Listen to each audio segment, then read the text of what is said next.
are now live on Facebook and on YouTube as well.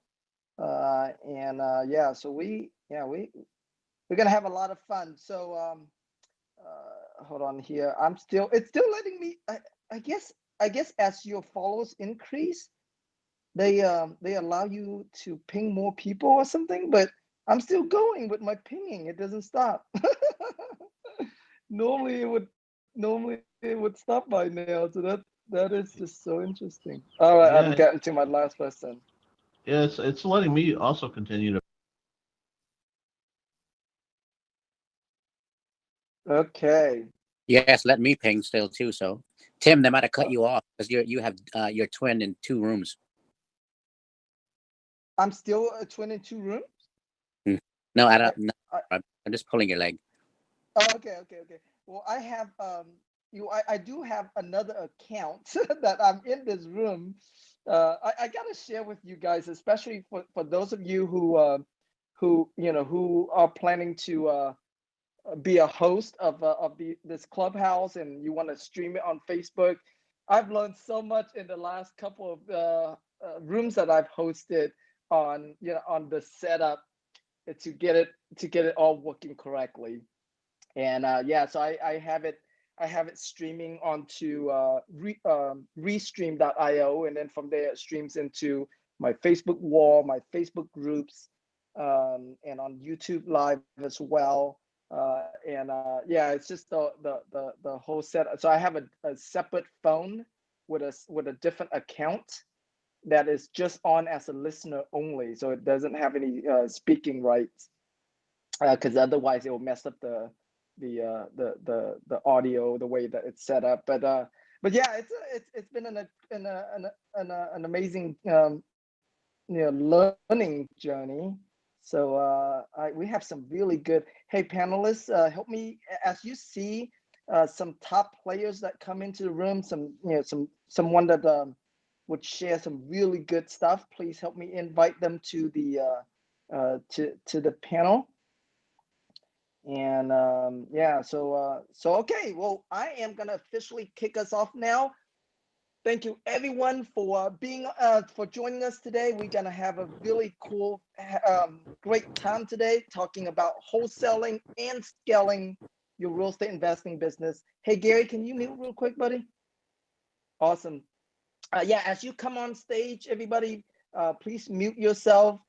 And and then of course, obviously, when it's your turn to talk, then you can unmute yourself to talk. So really excited about this topic. John, actually, real quick before John goes, if you haven't done so yet, please click on the plus sign on the bottom right of your screen. Ping at least 5 to 10 of your friends to join this room. We're gonna kick it off with a bang here. And we have an absolutely amazing panel of experts on. Let's, John, we'll start with you, sir. If you can introduce yourself real quick. We'll let everyone introduce themselves real quick, and then we'll kick off with your question there, John. So. Okay, thank you, Tim. My name is John Alexander, known as the Land Mogul, and I've been in the real estate business since 1982. I started, I got a little bit of a head start because my father was in development already. Now, he had a 3rd grade education, could not read or write, but he's developing land. And so I'm saying, okay, if he can just write out his name, that's as far as he got writing wise, and didn't even know the letters in his name. So I figured if he could do this real estate business, maybe I could do it. So I said, okay, I'm jumping in. So I jumped in with him, and in my first month, I made $130,000 at age 22. So that will definitely spoil you. And after that, it was like, man, it's just, there was no stopping me. And I went on to become a builder and a mortgage broker here in Texas, and on. Got into training in the early 90s, and I've been training and flipping since.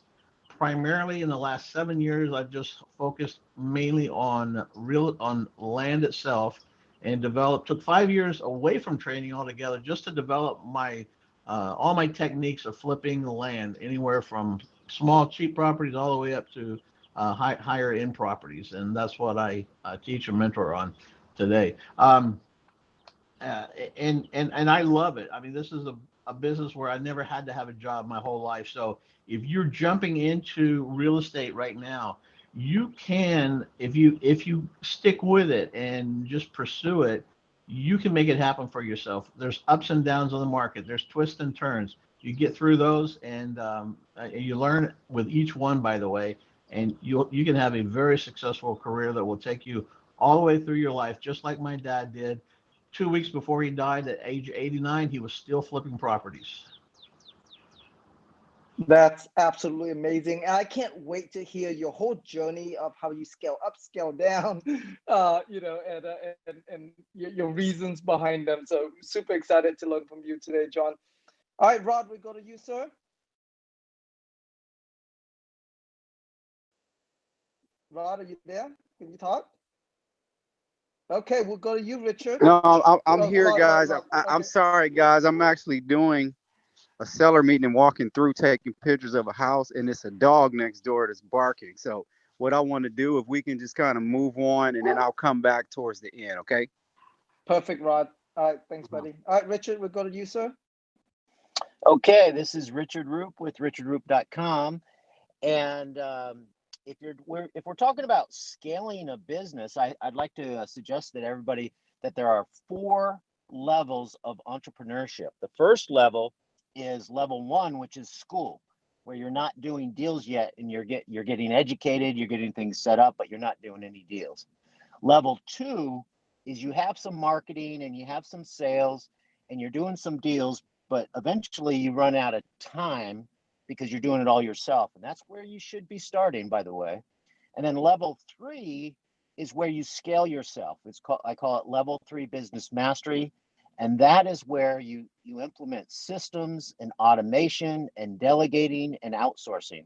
So you want to think about that right away, but you also need to learn how to do the business first before you can really scale it. And then level 4 is where we're all headed, financial freedom, where you're just living off your portfolio income. So those are the 4 levels of entrepreneurship. Most people doing deals are at level 2. Everybody else getting started is at level 1. And then the people that are really good at scaling, they've mastered or implementing level 3. Awesome, Richard. Thank you, sir. Brian, we go to you, sir.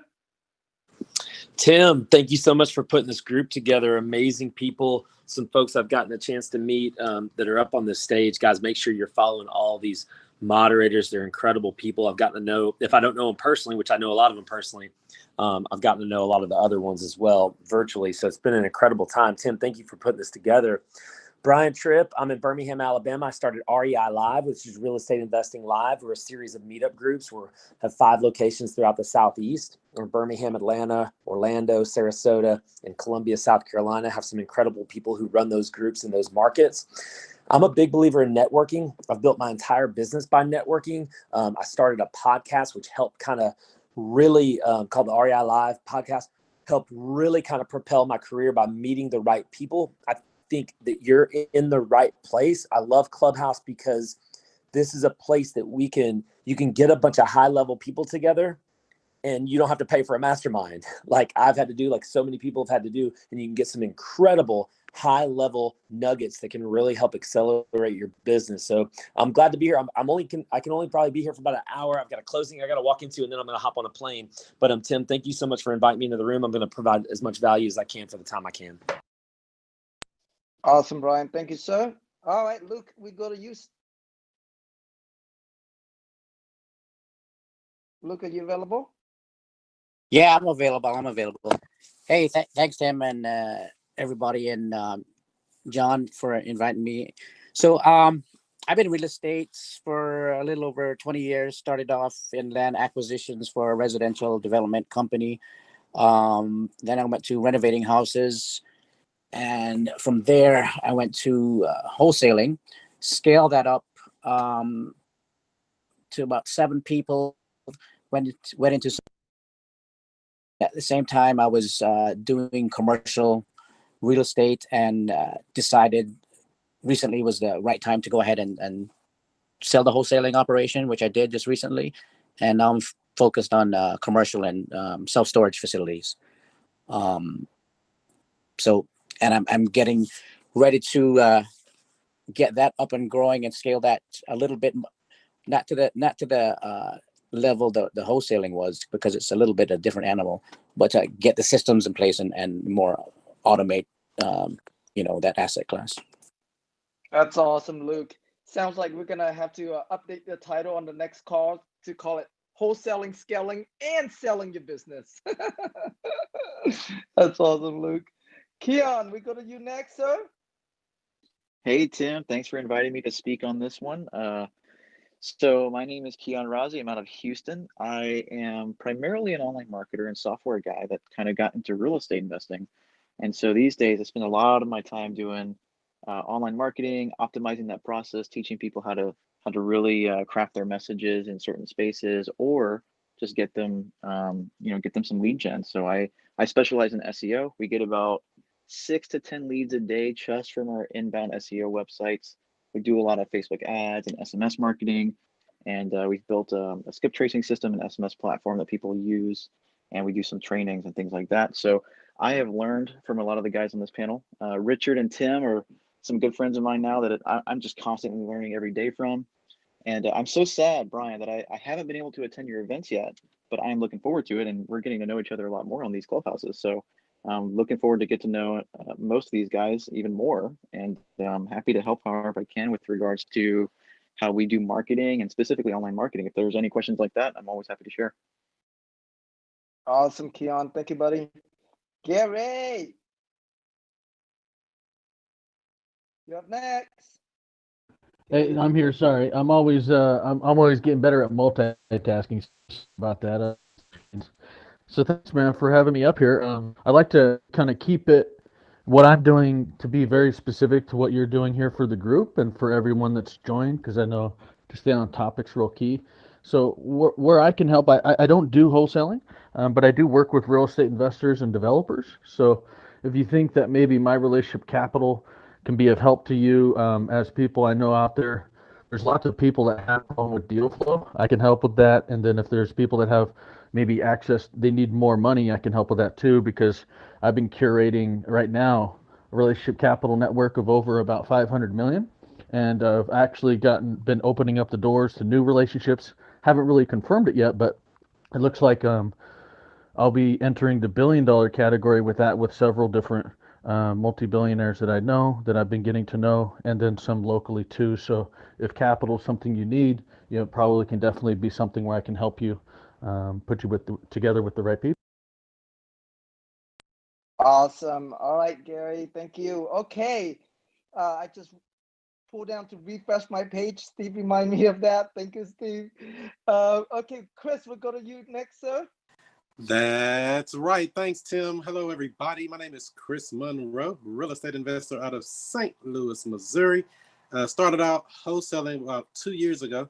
Did a bunch of wholesale deals. Quickly learned about the creative financing strategies such as Subject to, wraparound mortgages, lease options, and now I love the creative space. And I assist others to convert their deals from just wholesaling everything, just flipping everything, but actually staying in the deal to get some of that passive cash flow. So call me Cash Flow Chris. I do have a podcast as well called the Woke Real Estate Investing Podcast. Comes on Monday nights, 7 o'clock Central Time, 8 o'clock Eastern. We talk to other industry professionals.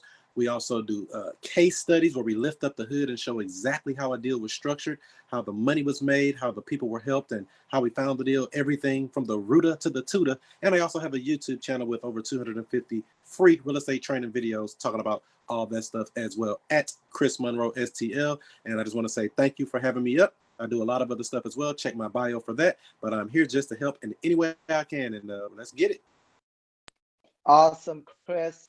Just for fun, I don't know if you listen to Alex Becker or not, but he always introduced himself as the most woke YouTuber. Do you introduce yourself as the most woke real estate investor? Actually, I am the student master teacher, Mr. I Stay Woke. Awesome. Steve, we go to you next. Wow, it's a tough one to follow. Jeez. Well, hey, thanks for having me up, Tim. This a room like this is perfect for me to hang out in and learn and contribute. I got in the business world a little over 22 years ago. 15 of that was a full-time investor in real estate, and the first half of that I was mostly focused on wholesaling turnkey. So that's on topic for this room. But I was trying to grow my business. I didn't understand how to scale my business. And so I flipped about 1,000 houses the first 500 or 600. I did it as a job and I just tried to grow. And the last 400 or 500, I figured out how to do it while I was scaling. And for me, that's all about systems and understanding how to turn your business into a math equation. And so as I've gotten out of the day-to-day of that real estate business now, we have 7 businesses in our portfolio, and I spend time coaching and investing in entrepreneurs. And what I'm most excited about talking today, besides KPIs, is who and how to hire the right team.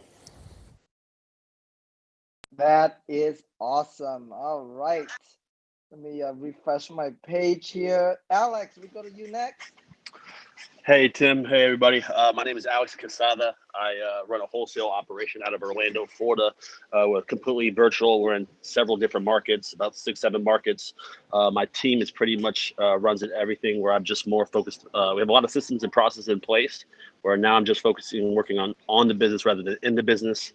I own a couple apartment buildings, mobile home parks, self-storage facilities, and continue to scale that. We raised over $10 million to do single family rehabs, buy and holds, commercial deals, building houses. We got 3 homes under construction in Orlando currently, and always open book.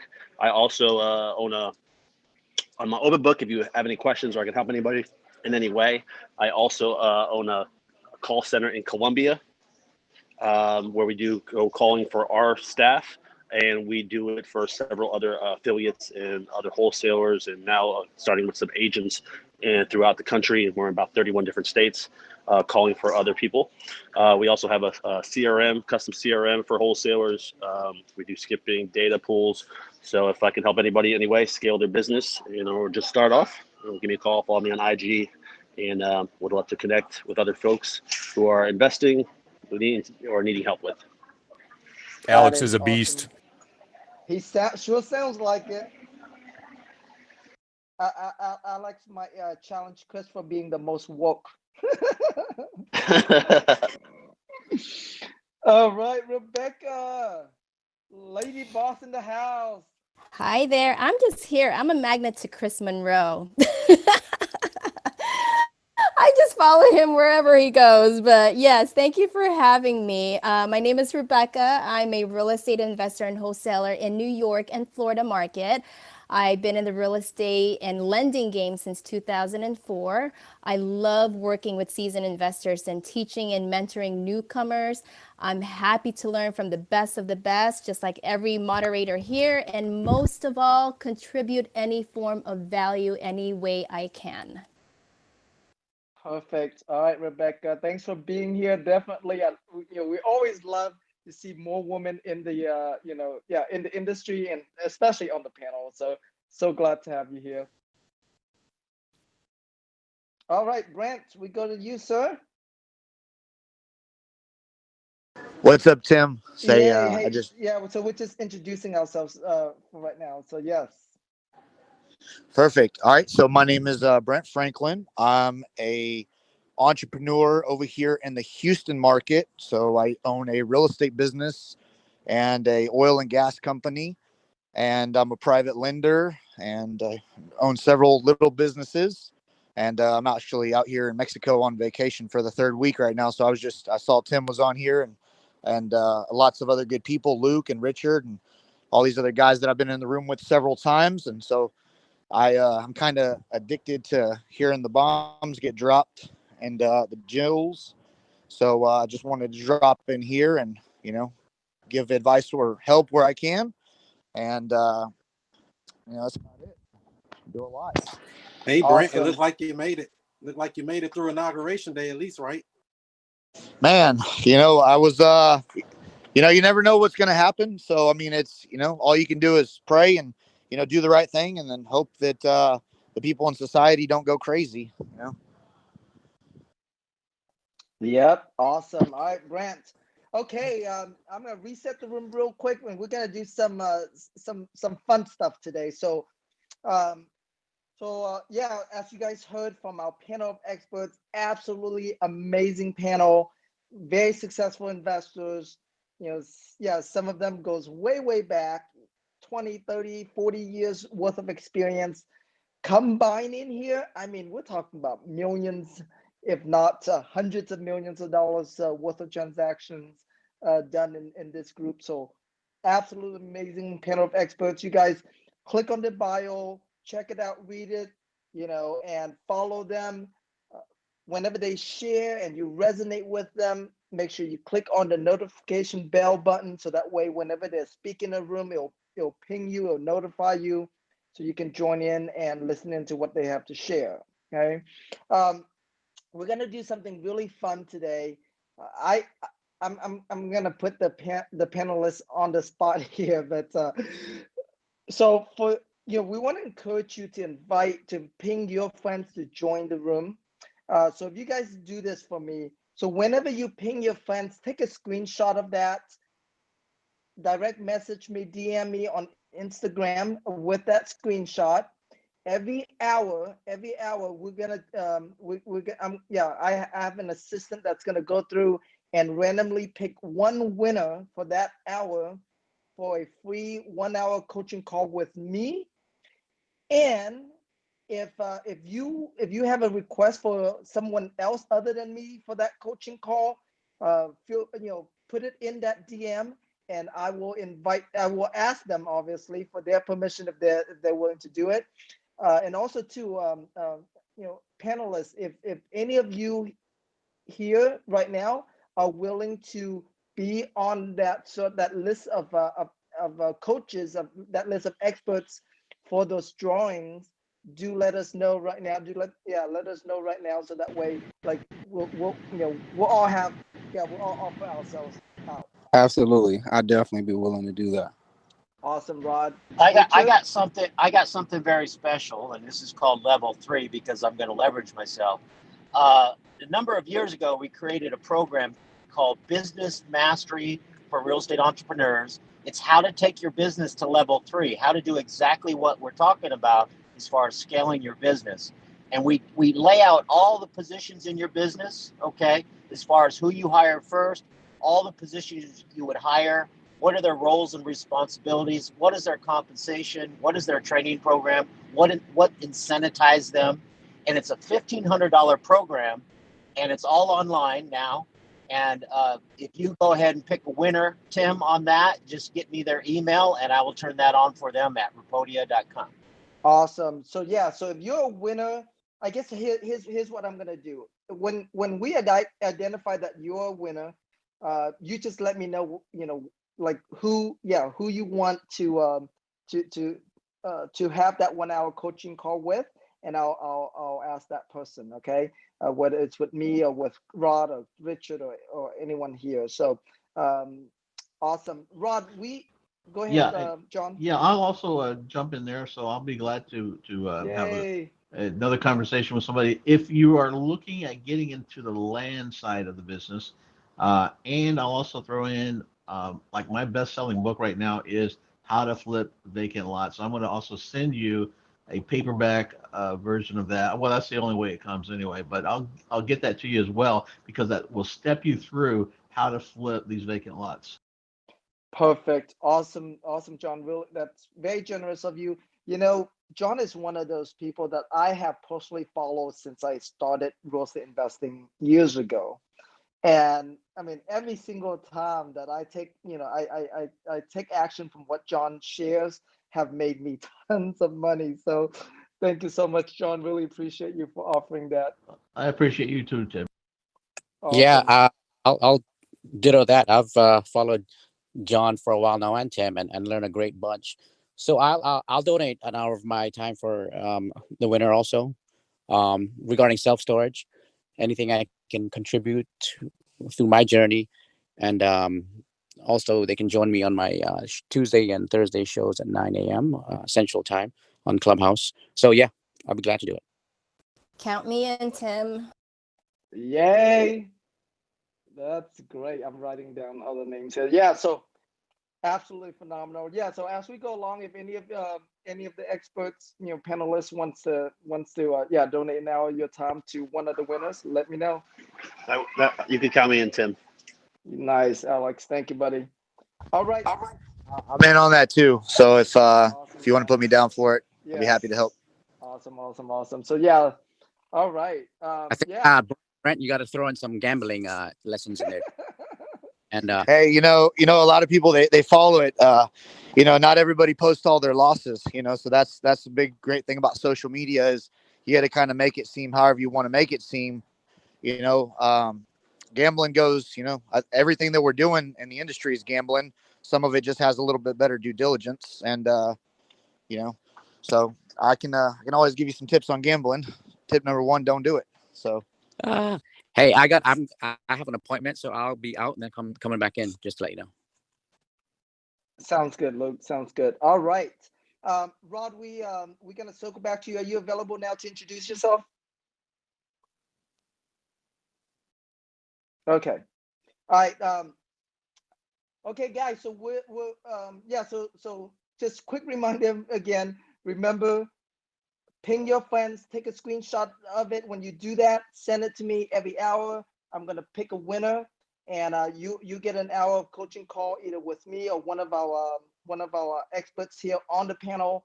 So just let me know who is it that you that you want, so that way I know how to best schedule that for you. Okay. Awesome. So we're gonna do something a little bit different here. And I know Brad, you just joined, and KZ, you just joined us on the panel here. We're gonna circle back for the introduction in just a little bit. We're gonna do something a little bit different. We're gonna do hot seat style. And Brad, I know you're an absolute expert at this. Instead of doing the quick Q&A style, today we're gonna do a hot seat style, meaning that you're gonna come on, you're gonna share with us a little bit about your business. And then share with us what is your biggest challenge right now, or what is the what help do you need, what's your challenge, what resources are you looking for, and we're going to spend a little bit more time on helping you, give you solutions or give you resources to that. Okay, so in just a moment here, I am going to turn on the hand raising, and I'm just going to select one of you, okay? Because it is a hot seat style, it is going to be longer than just a quick one question type answer. So ready? 3, 2, 1, go. This is fun. I'm excited to see you do Yes. this. All right. John, if you can unmute yourself, share with us a little bit about you, your business, and what challenges, what resources, what help do you need to take your level to take your business to the next level today or this year? Hey, I can let somebody else go. I just popped in and I didn't hear anything you said prior to this. So if somebody else can go, I have no problem with that. No problem. No problem, John. Thanks for that. So thanks. Yeah, thanks. I'm gonna move you down to the audience. Okay. In case you guys didn't hear me, so we're doing a hot seat style, not a Q&A. So you don't just come on and ask one question. You're gonna come on, you're going to share with, give us a little background on who you are, what you do, and then what challenge do you have in your business right now that you want to overcome, solve? What resources do you need to to grow and scale your business this year? So you guys get ready. I'm gonna turn on the hand raise again. 1, 2, 3, go. Okay, Emma, welcome. Thank you. Oh my gosh, so exciting. Thanks for having me up here. I'm Emma. I founded I founded a company called BA Women, stands for Badass Women, and I'm based in Minneapolis. I host women entrepreneurs and empowerment events. I have a podcast. So yeah, I'm really in the space of elevating others' voices. And so what I'm struggling with right now is obviously in the last year, with COVID, there's no more in-person events. So I'm just really looking at how can I shift the impact of my business in, you know, the virtual space, but as well as we actually have a clothing brand that I'm working on creating into a sustainable brand. So really just like finding my message for like what's the impact that I'm going to make and how can it be sustainable, because right now it's really like a grassroots movement. So it's not as profitable yet. So yeah, I'm really curious. I think there's so many incredible minds in this room, and hear what you all think. Awesome, Emma. So let me make sure that I heard you correctly. So you run a business that empowers women, right? Badass women, you call it. Yep. And, okay. And pre-COVID, you were doing live events. Is that correct? With 300 plus people in the room. Correct. Yep. Okay. And so now, post-COVID, you're looking how to. I'm gonna. So yeah. Are you looking for how to take that to virtual so that way you can still impact the same audience, or are you looking to venture beyond that? What was the question? Thanks for clarifying that. I get nervous when I come up and speak on here. So I'm definitely looking to expand the audience. I think there's definitely a space now for beyond women entrepreneurs, beyond you know, business, and really like the lifestyle of others. And sorry, I'm being confusing. But like my thing is, I want to start this clothing line. I have an audience, I have a community, and how am I going to create this clothing line to be that fits this community and is also making an impact? Maybe like strategies for messaging, for marketing, maybe in that realm.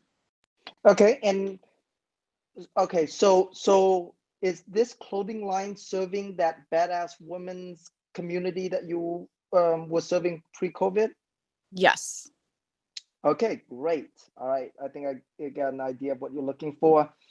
Brad, I want to invite you to take this on. I think this is like right in your wheelhouse. I'd love for you to just quick introduction about you, and then you can be the first one to give in your feedback.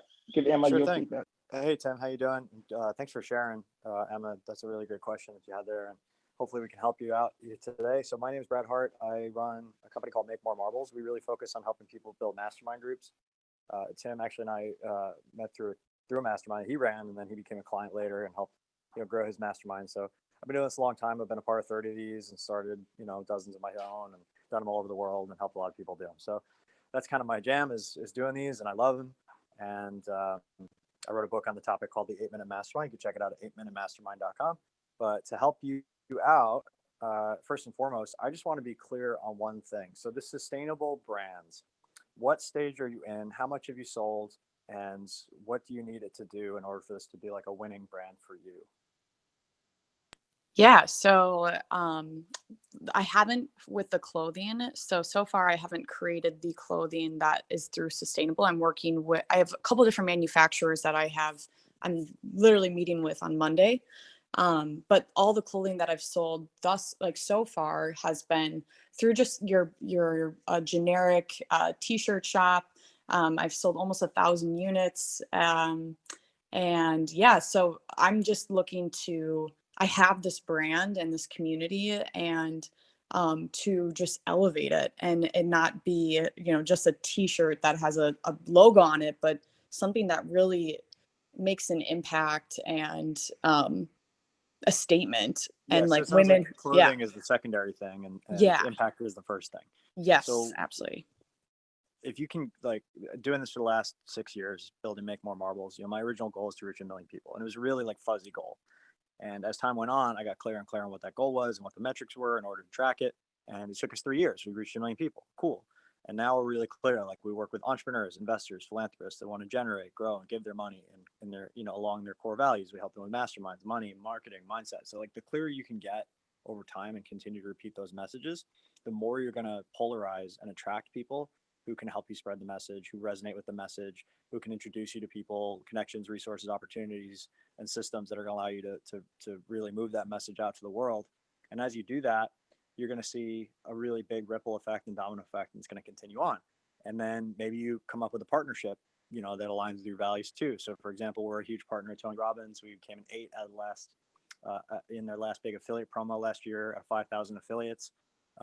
So the year before that, we did, you know, our goal for 3 years, we did that in 6 weeks. So 1 million people in 6 weeks. And this last year, 2020, we did it in 72 hours. So you can grow this thing pretty exponentially quickly if you're very hyper clear on what you're about, what your values are, what you're espousing the world, and proving that it's valuable every single day by collecting the stories, the testimonials, the case studies, all the people giving you the feedback that this set of values, this movement, this sustainable impact, whatever it is, has changed my life in this way. And the more concrete you can get this, the more dialed in you can. And it's not going to be overnight. I'm not saying it will be, but the more concrete you can get this and the more you continue to test things, you'll start to see it, like little things hook people, and people catch on to it, and they start following you more.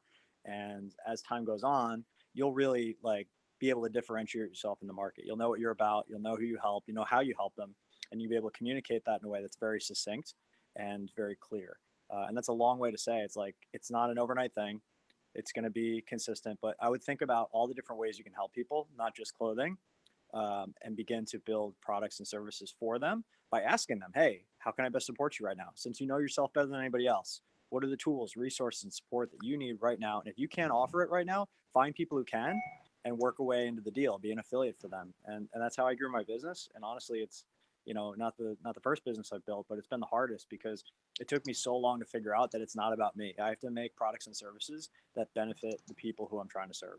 And as soon as you get that and you grok it, you can take off really quickly. You know, Sarah Blakely was one of the first female billionaires, and I was in a mastermind with her once, and she said something that hit me right between the eyes. She said, if you're focused on yourself, you're going to make 75 grand a year. You're maxed out, you're capped out. If it's you and your family, you're 150 grand a year. If it's you, your family, your community, you're at $500,000. But if you want to make millions, you want to make billions, you have to have a vision that encompasses the needs, wants, and desires of that many people. Does that make sense? Oh, yes. It's so helpful to be reminded of that, you know, like really focusing out.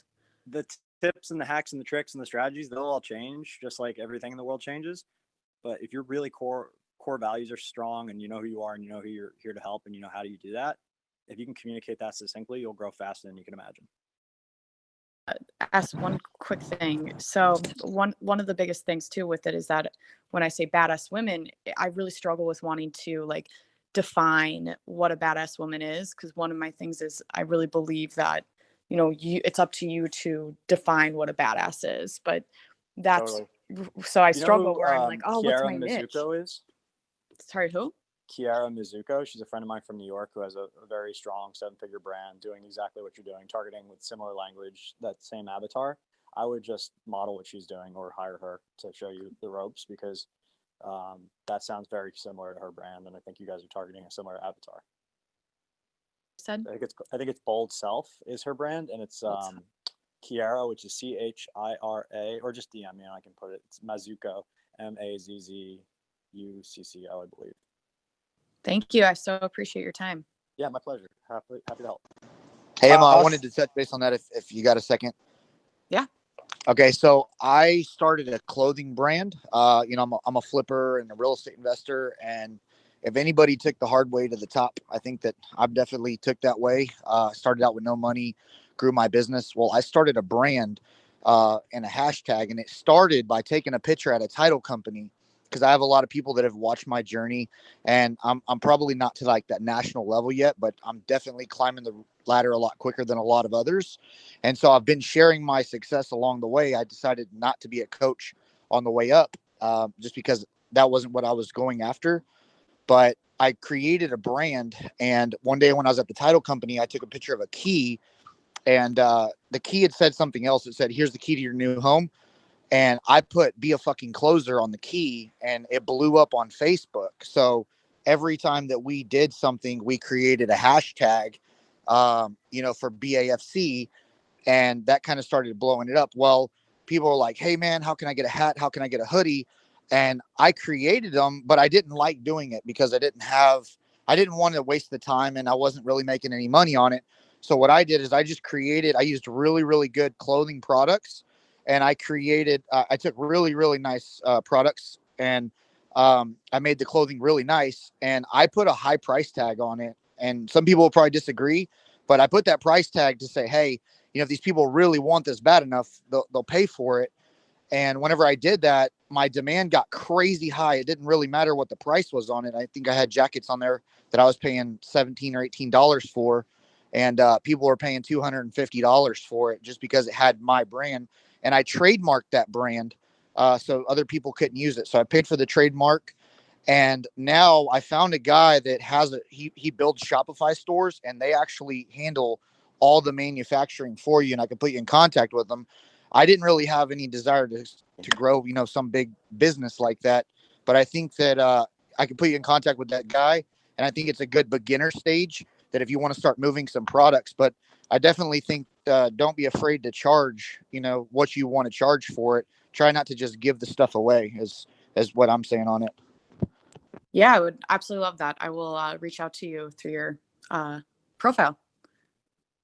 But yeah, I totally hear you on making that brand. Like I've trademarked the name. I really do see power in the name of the brand that I've created, and I think that really resonates with women. And it's such a simple name that I do want to create something that when you wear this piece, and I totally hear you, Brad, where it doesn't need to just be a clothing line or just that. Like there's so many other services I can do to serve and give to others.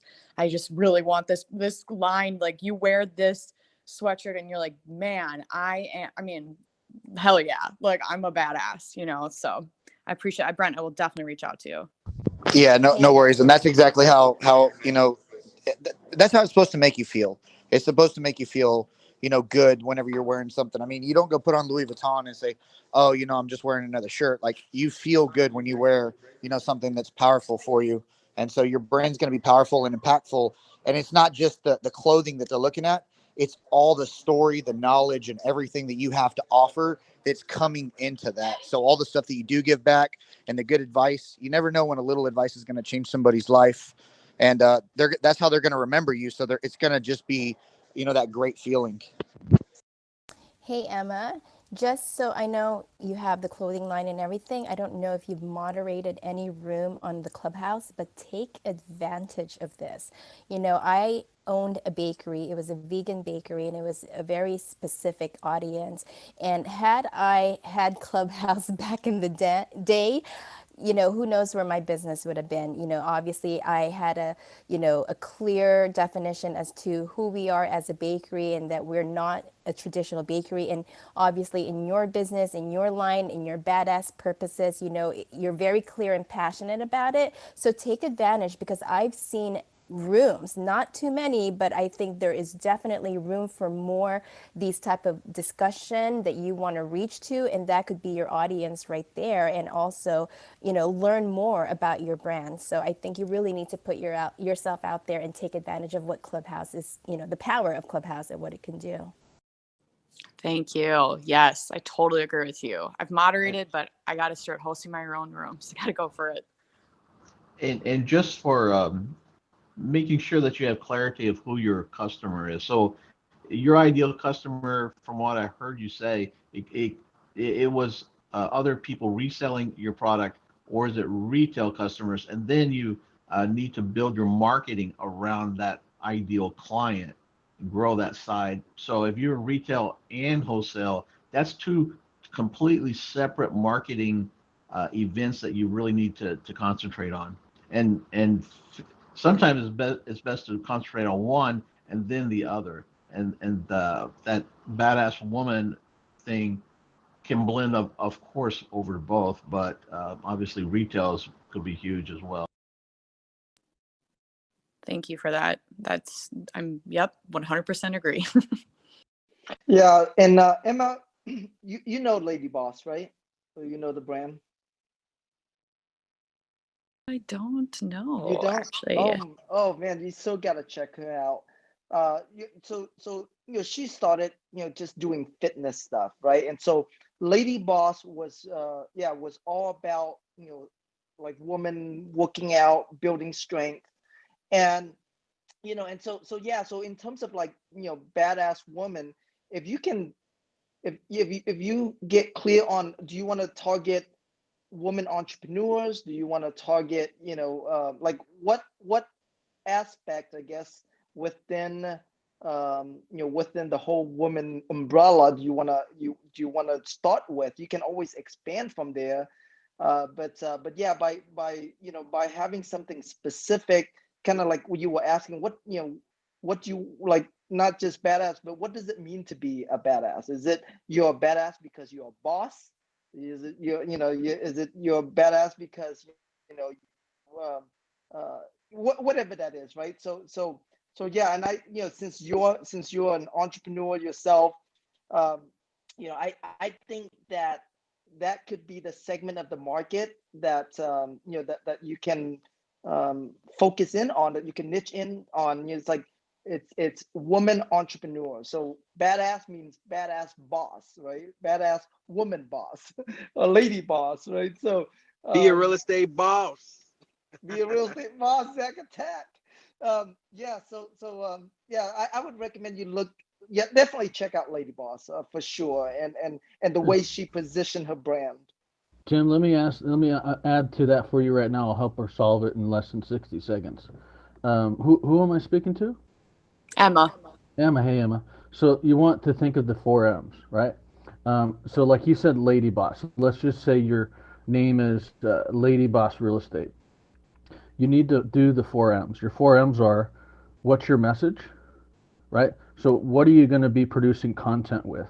And it's always got to be consistent every day. And then the second one is your market. So your market is in real estate, it could be the geographic location. Like Nelson's on here, man. That guy's awesome. Nelson, great to see you here. His market is DMV. Good to see you, buddy. My man. And that's right. His market is DMV, so it's location. If your market's online, then you need to know, where are my people that hang out, like Clubhouse. This is a market. Everybody's hanging out here, so that's how you're going to get to in front of these people. Your third part is marketing. Then it's just about the tools and the methodologies and what your processes is with the marketing part, right? And then your fourth, once you figure those out, it's your meaning. Put your meaning behind it, and this is where you put yourself into it. What's your why? Because you want to make your why story a part of their story, and that's how you're going to connect. And this is where you're going to niche down. Does that help? Yeah, absolutely. I was just taking notes. I'm just so Okay. grateful. I love everyone is just such a contribution on this platform. This is amazing. Awesome. Emma, have you been well served today? Oh, absolutely. I hope everyone got some out of my share as well. So thanks for giving me so much time. Yes, awesome. All right, Emma, thank you. Okay, I'm gonna just remind everyone real quick what we're doing. Gonna reset the room here. So we are doing a hot seat style, which is different from from the normal Q&A type style that you might be used to by now on Clubhouse, where someone comes on, ask a question, and then get the question answered, right? A hot seat style, we go a little bit deeper into your business, so so it takes a little bit longer. However, you basically you're getting free coaching for a few minutes and not just one question answer. So I am going, I'm going to turn on the hand raise button in just a couple minutes here. And when I do that, you can raise your hands. Let me make sure that there's no one else on here that we didn't select from earlier, real quick, before I turn on the hand raising button. Christina, did you have a hot seat question that you want us to help you with, or?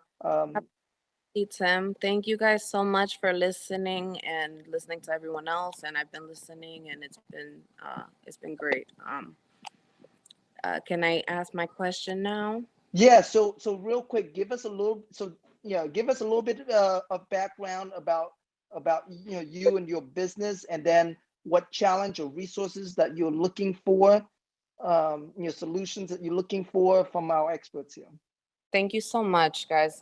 So just to give a little bit of background, my husband and I, we quit our jobs in the middle of a pandemic, just to we were getting tired of the harassment that we were facing at work. And this is something I've been wanting to do for a really long time. So what we've been deciding to do is put our energy onto the wholesaling aspect of our business first, just to save some money, but it could also not be the best strategy.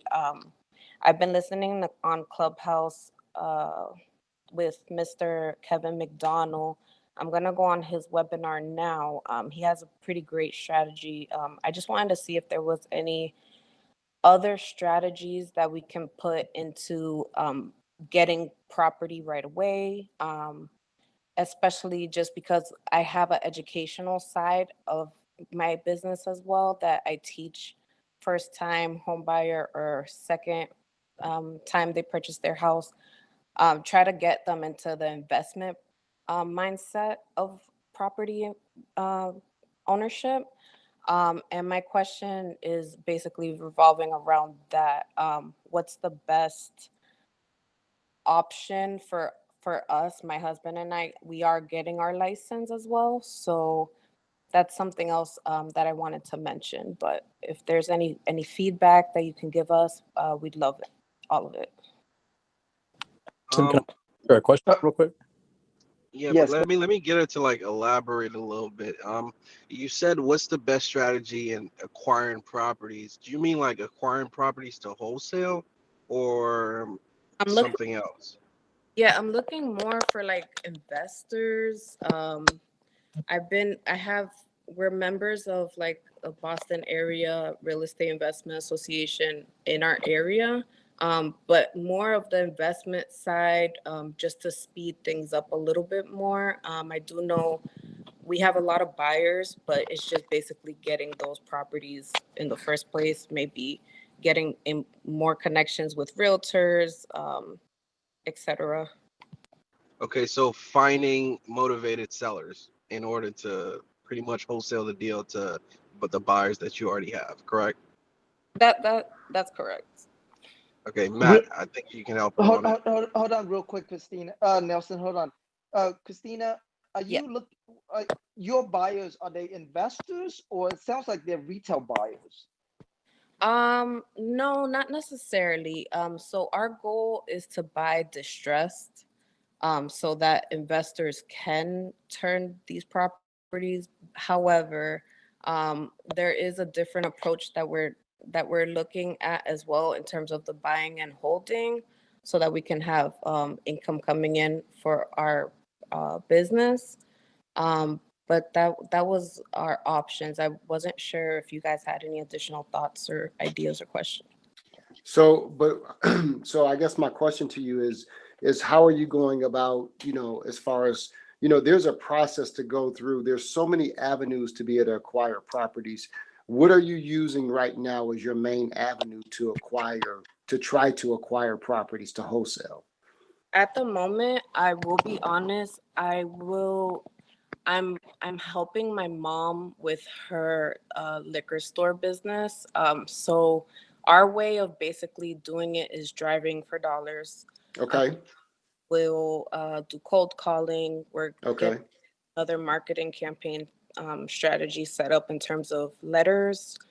But just start where you are. Okay. So what I would say is for most people, you don't have to make the system elaborate at this point in time when you're just trying to find out. I mean, there's 1,000, you could go buy lists, you could buy from tax auctions, you could, for me, I'm old school. Okay. So I'm a resource person. I use my relationships to actually get, when you say you're helping your mom with her liquor store, there's probably people that are coming into that liquor store that probably may be in a distressed situation. I'm not trying to say take advantage of anyone, but what I'm saying is you being in the neighborhood, there's going to be 1,000 people that come through that store.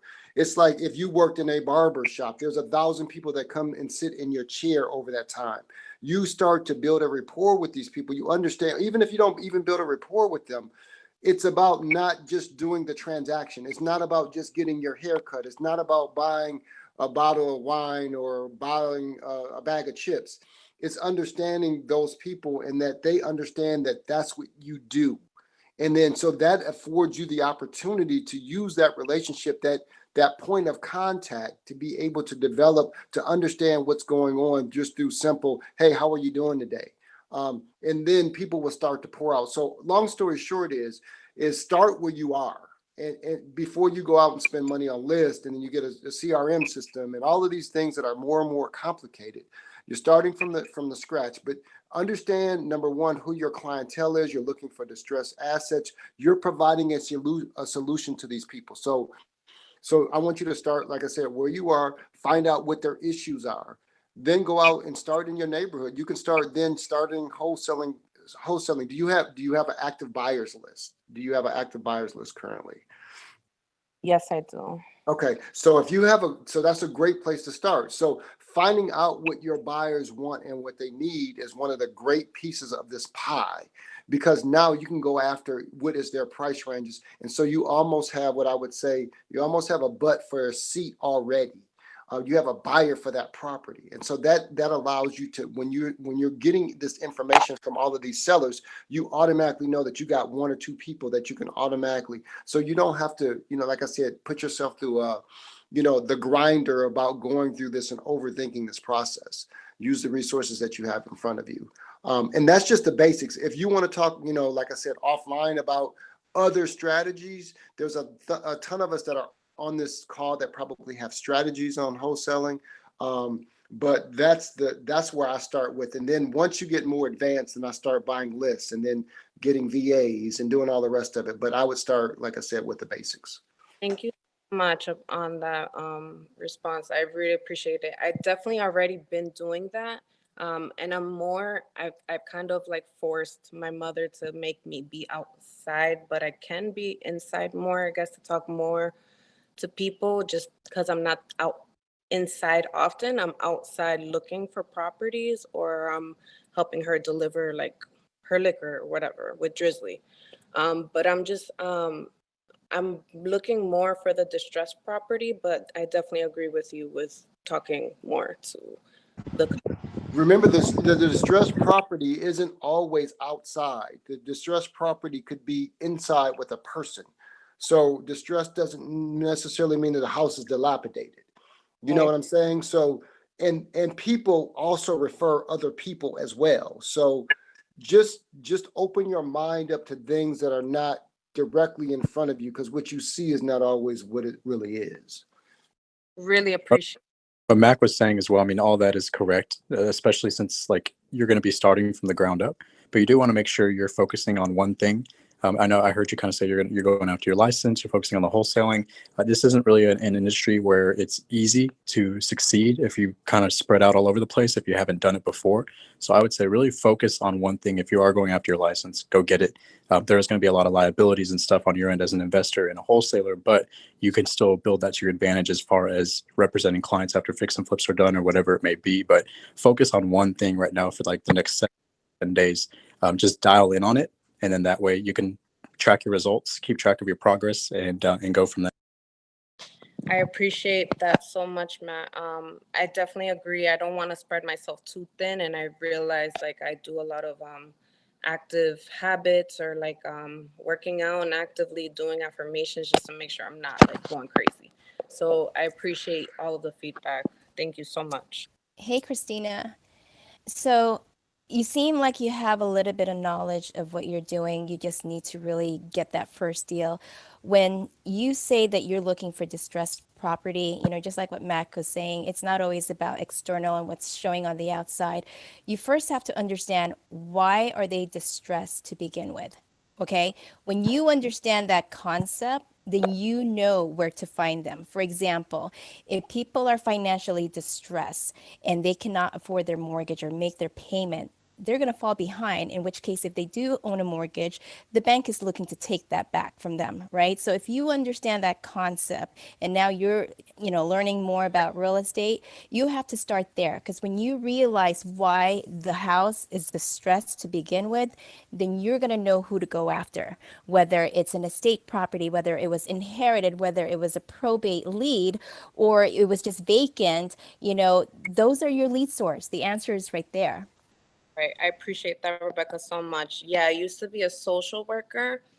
So I realized that was the biggest thing that people would ask me for. And I think that's why that just made me leap into the real estate and know that's what I wanted to do. I've been doing a lot of research, but I was fearful of jumping on and being new and not having enough expertise, as you would say, to educate other people. But I appreciate all of the feedback. Thank you. Hey, Christina, what are you doing right now for finding deals? Right now, I am either driving for dollars. Honestly, that's the most I'm doing right now. I could definitely do more. I do the cold calling, trying to reach out, and we also do we're trying to get into the new marketing strategy as well. So that's the other. Okay. All right. And then your buyers right now, how many of these events that you've done to educate the buyers? Okay, perfect. The first event that we did was in November of 2020. And the new one now is January 30th. So that one, we also included a virtual aspect on that. So not only we have the 10-person limit, obviously with COVID, but we have other people outside with the Zoom. So we added that feature as well.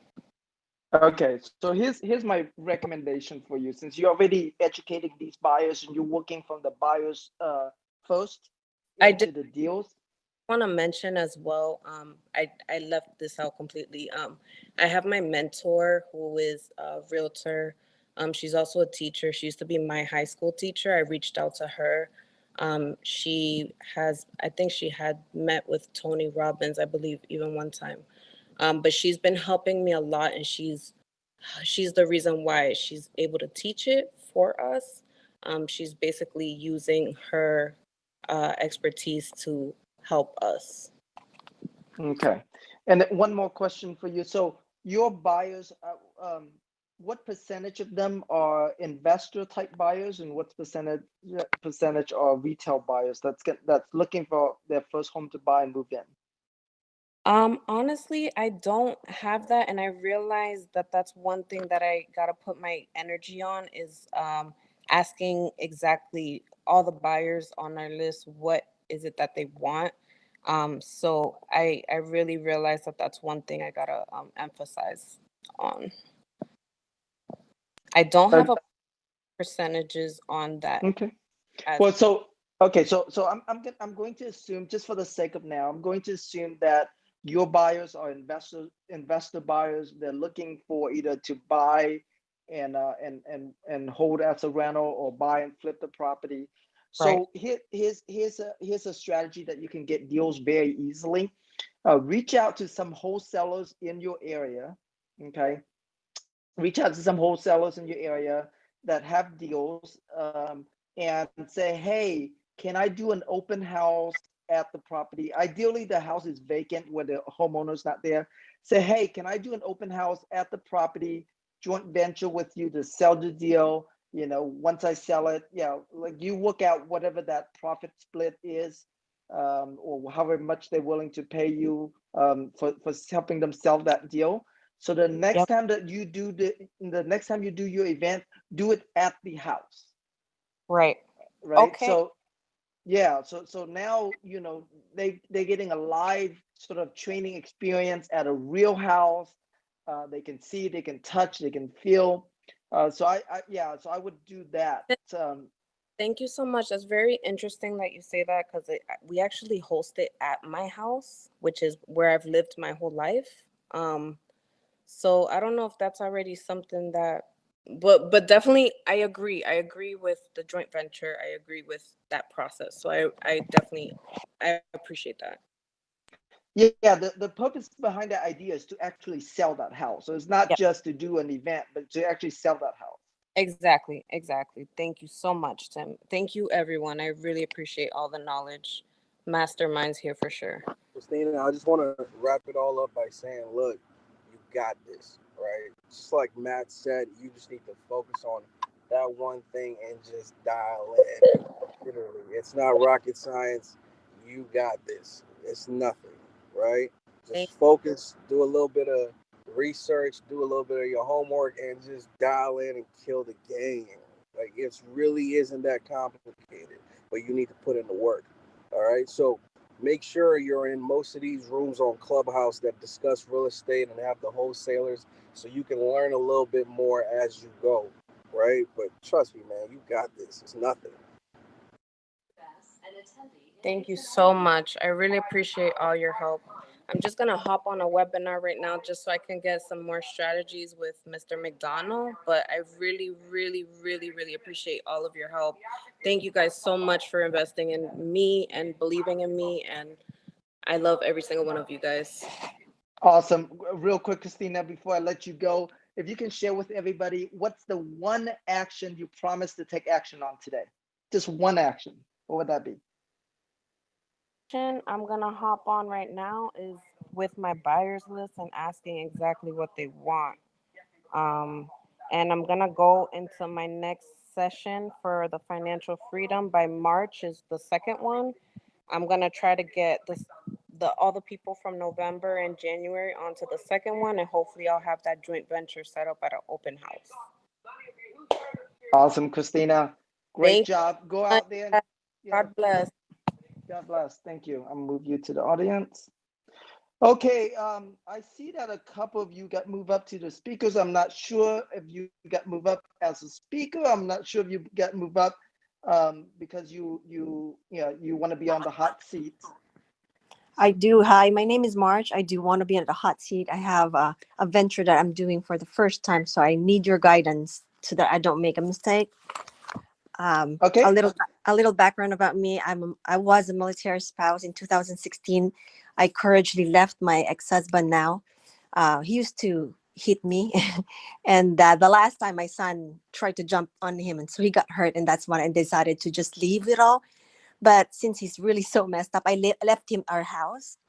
Well, everything. I left everything. I just took my secondhand car, my children, and a bag full of clothes. And God is good that I have a job and I have a sister who allowed me to live in her basement for the first 2 years of being divorced, of leaving. It's a single room, but it make do. We have a place to stay. So I got my job one job in operations and project management.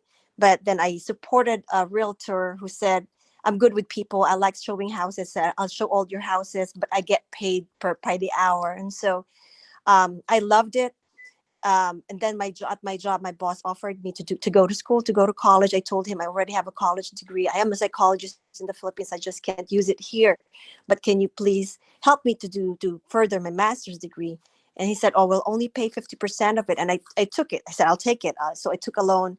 I finished my master's degree while juggling 2 jobs in December 2018. By January 4th, I signed up for Mosley classes. I passed the first time, and then I got my license in April. I sold my first house in June, and I've been selling now. My thing is, I really would like to get ahead in life. I'm trying to buy my first house now. I got pre-approved for $450. I took my 401k as a down payment. I took half of it. I borrowed, but the person that I'm going to buy the house suddenly changed her mind. And so I was disheartened, and I cried and I prayed about it. I felt this leading by the Lord to call the previous realtor I used to work for, showing houses. I just called her out of the blue, and she said, oh my God, March, I'm glad you called. I have a property I need your help with. Can you go? Because the contractors are there. I used to work with them. So I said, okay, I'll deal with the contractor and guide them. And when I got there, I found this property. It's really distressed. It's a 1 acre land, but there's 2 houses. And her investor came. She said, I want to flip this right away. I don't want to wait to fix it. And I said, would you allow me to buy it for $399? She bought it for $367. And the investor looked at me and she said, yes. So we got a deal, but we have not signed off on the papers. My question is, this is my very first investment. That's my thing is, it has 2 houses and a small house in the back. I want to rehab both. So for $399, I think I need 50,000 to rehab both, fix everything. And can I sell the back by dividing the 1 acre lot? I could give them an easement and then sell the back small house. By then, if I ever do that, I will have now a little money to go around and really do heavy on rehabbing and flipping houses. But I'm not so sure on what to do on dividing the land and what kind of loan, because we have to rearrange my loan now. It used to be VHDA, but now that I'm rehabbing, I can't use VHDA. So, and my lender has not gotten back to me since yesterday. Hey, Marge. Hey, Marge. Yes, sir. Hi, What do sir. you, hey, this is Steve. Hey, what's your goal? So you're asking us a question, but it would help if you say you want to free that cash up to flip. Is flipping really what you want to do, or do you just want to make an income, or what are you looking No, to do? for me right now, since I have a regular job to hold because I'm a single mom, I want to get this property and sell sell a part of the land with a small house. No, but why? So deeper than that. Deeper than that. Okay. You said you wanted to sell that to free up money so you could go flip houses. Why do you want to flip houses? What does that mean to you if you started flipping? That will mean financial freedom, so I don't have to work 9-to-5 job. I love my 9-to-5 job, but I need to get ahead since I really started from scratch from 2016. I had nothing. I just had a car.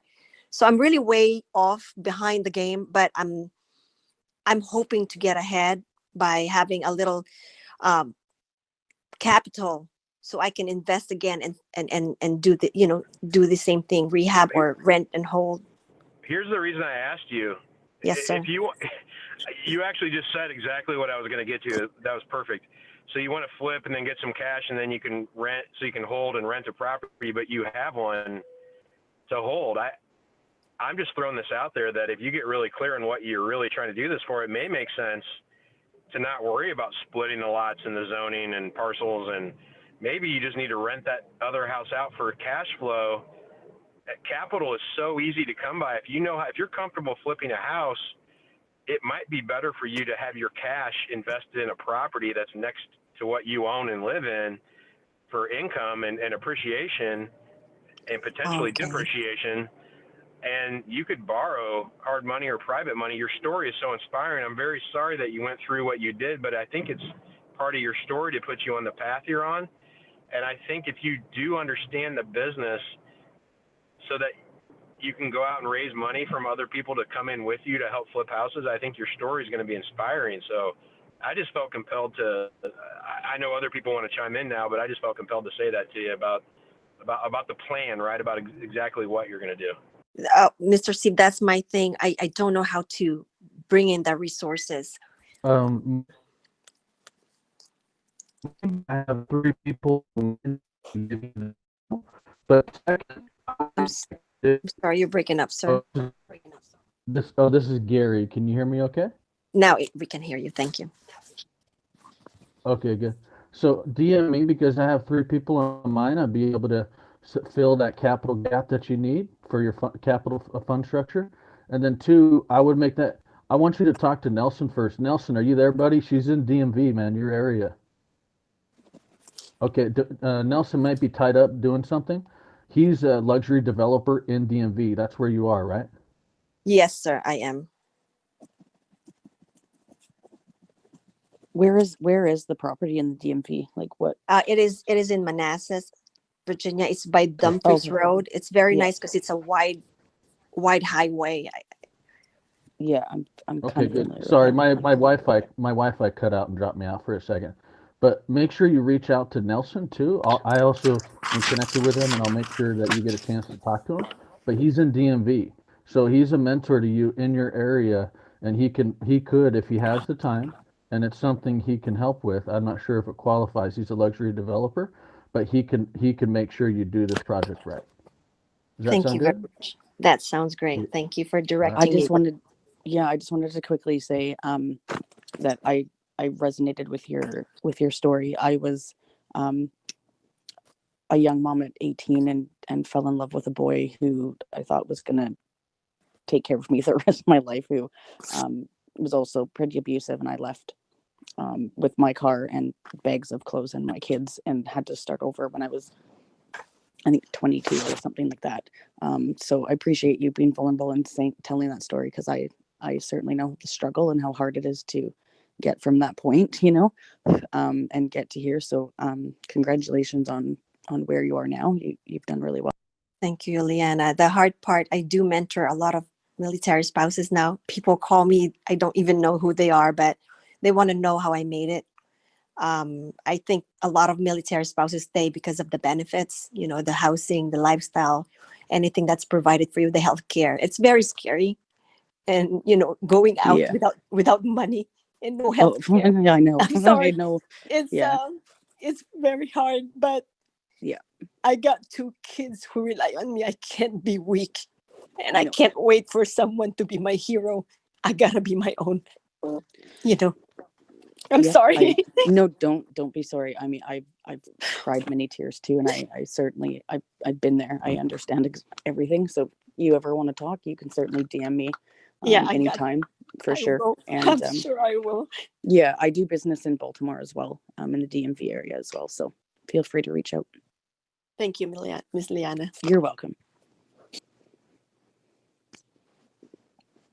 That's amazing, Liana. Thank you for offering that to March. Yeah, no Okay. problem. Yes. Anybody else wants to chime in on? I had a quick question. I'm pretty new to this Clubhouse and actually just real estate investing, and I've just been loving all the information you guys have been giving. I had a question of what is the best way to finance your first wholesale or rehab and hold property if you don't have enough capital to purchase as a new real estate investor? Would you consider going the hard money lender route? Or I've also received advice on reaching out to a local credit union that offers short-term financing or an investor-friendly broker. As a new investor, I'm just trying to find the right avenue. So any advice would be appreciated. I can take that one hold, on. hold on real quick, Jay. Before I get to your question, just hold on real quick. I just want to make sure that March got. I know we accidentally moved you down to the audience, March. I just want to make sure that you got everything you needed. So I'm going to put you back as a speaker real quick. Yes. March, did Tim, you get the answer, the help you needed? Yes, I actually am messaging Leanna right now. I do need a mentor because I really don't.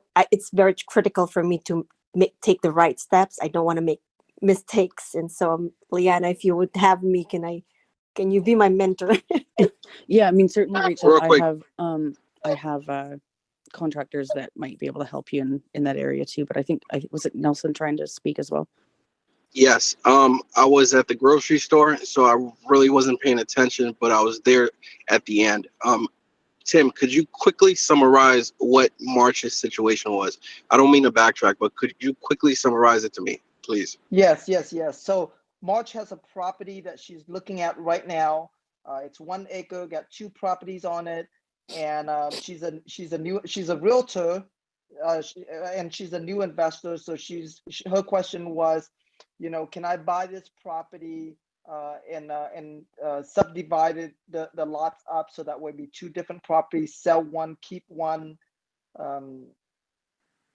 Was that And correct, March? she needs 50,000 in funding, and she needs to try to secure the contract too. How do I secure the contract, sir?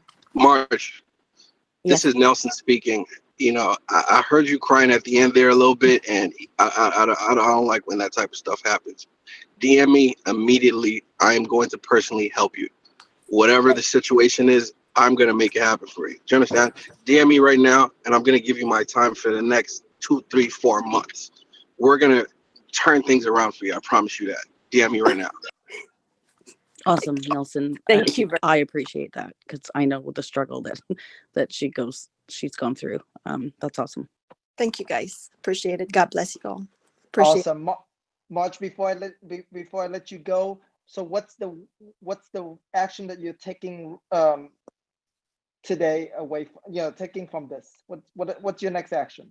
My next action is in real estate. I do have about 20 people I need to touch base with. I just, after this, I have to just keep on contacting the people in my CRM. And I keep on managing my money right. Okay. And definitely reach out to Nelson, reach out to Liana, and get connected with them. Thank you, Great. guys. All right, Appreciate March, it. thank you. God bless you all. God Yeah, bless you. I'd love to help out Nelson as well. So that'd be awesome. Thank you. Awesome. All right, March, I'm going to move you down to the audience. All right, real quick, I'm going to reset the room for us before we get your questions answered there, Alexandra. Guys, we have an absolutely amazing panel of experts.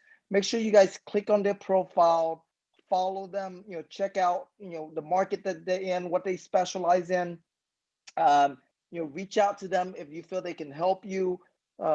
Click on the notification bell button next to the follow when you follow them, so that way whenever they're in a room, whenever they're speaking, it'll notify you, so that way you can come in and learn from them. But definitely DM them, and get the relationship going, and do some business together. Okay, we're gonna pick. We're gonna pick one winner from the last hour from 12 to 1 that won a 1 hour coaching with one of us here on the panel, and it's up to you who you choose. And and so I'm gonna check here. All right, Jake Long, you are the winner of the first 1 hour coaching call. So if you Jake, if you can message me who you want to be your coach for that 1 hour, and I'll make sure that happens. Okay. All right, Jake, thank you so much for pinging your friends and sharing. Guys, every hour we're gonna pick one winner that's gonna get 1 hour coaching calls with one of us here on the panel. We have had Rod Long, Richard Roop, John Alexander, Luke Wong, Rebecca Romero, Alex, who's not on here, Brent. But there's a number of experts. Probably. Well, Tim. Yes, Richard. That's going to take like 8 or 10 hours to give all that away, so you might want to do it more often. Well, I mean, yes, that's a good idea. Yes. Okay. So so each time, how about this? Each time that we reset the room, we'll give out 1 hour free coaching with one of the experts here. And if for any reason the experts that you request is not available for that coaching call, then give us a second choice, okay? And I'll reach out to them and make that happen for you. So to win that free coaching call, click on the plus button on the bottom right of your screen, and ping your friends and DM me a screenshot of that. Okay, you're gonna ping your friends, DM me a screenshot of that for a chance to win. So every time that we reset this room, we're gonna pick one winner. Okay, so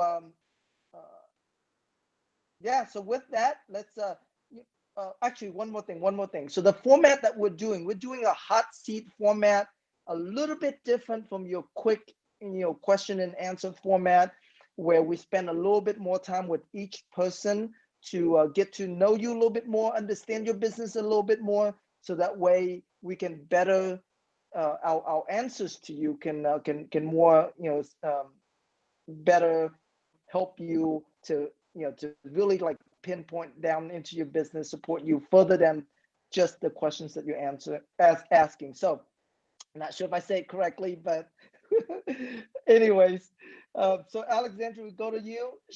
Share with us a little bit about your background, your business, where you're at in your business, and then ask your question again for us, please. Okay, hi.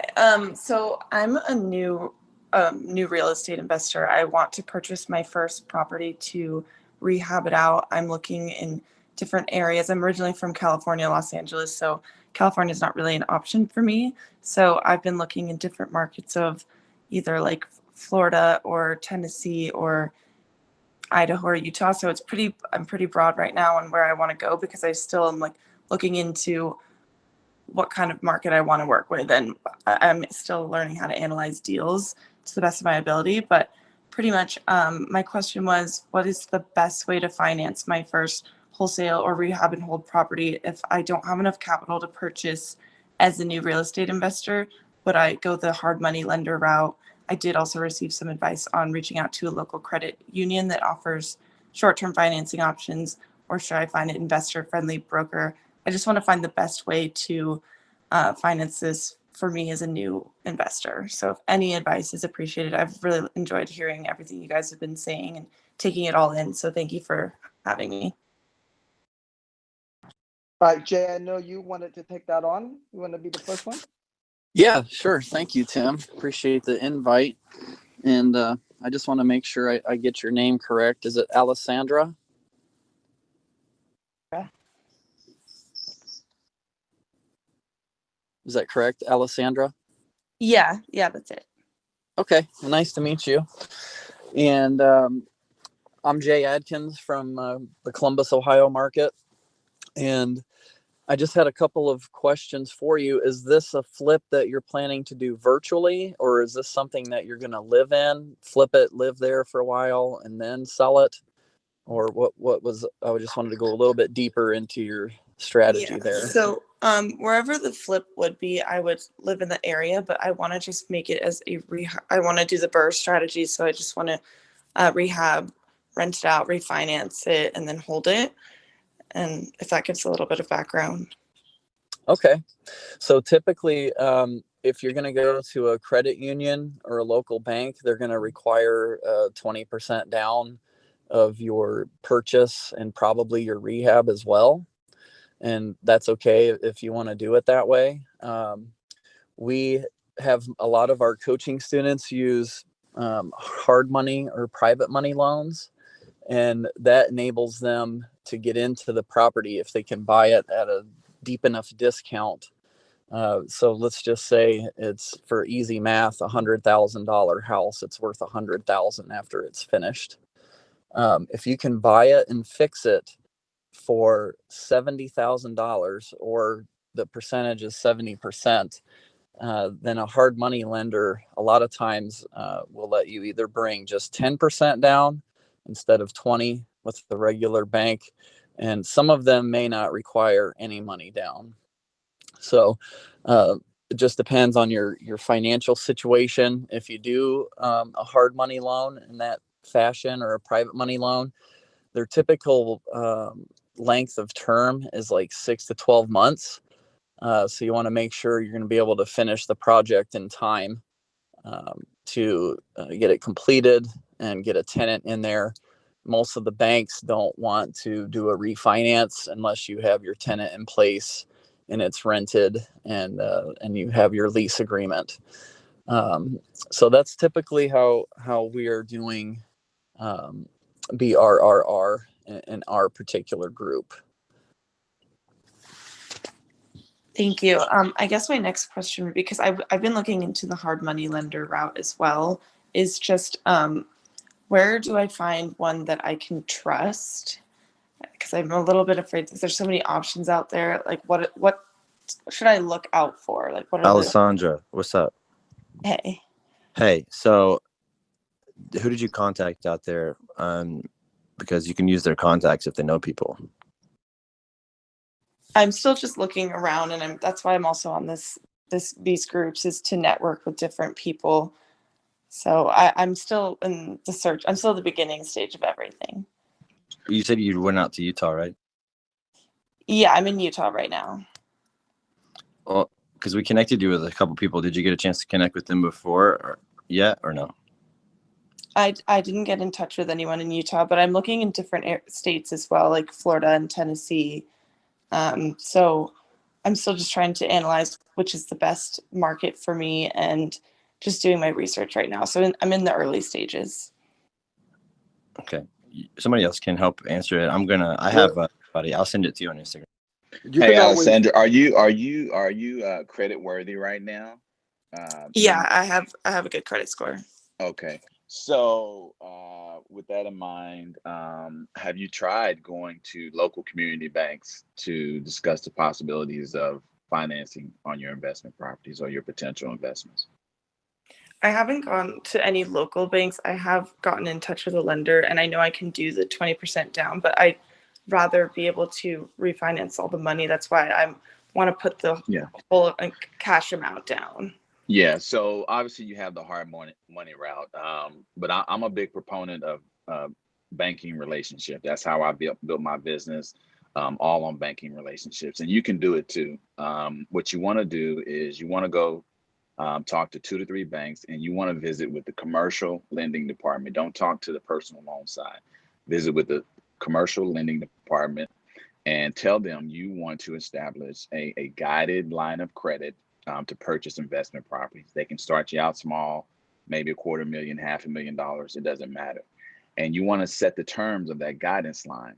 For example, the guy mentioned earlier, for example, a house, $100,000.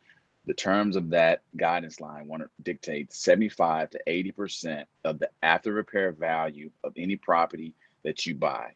So the bank is going to finance 75, 80% of that property, including your construction costs. Now, a lot of people get a little hesitant about asking the bank for that, but trust me, they will give it to you. They will give it to you, but you have to ask, and you have to get it laid out in the terms of a guidance line, not a per deal basis, but on paper, on a guidance line. They will give you a letter of intent with the terms of that guidance line laid out, but you have to talk and deal with the commercial lending side. Hard money, again, is an option, but it's very expensive, guys. Let's be honest. I don't want to step on anyone's toes as in the hard money lending business at all. So please don't take it that way. But it's expensive. You know, they charge you 10, 12%, 2 to 3 points on the deal.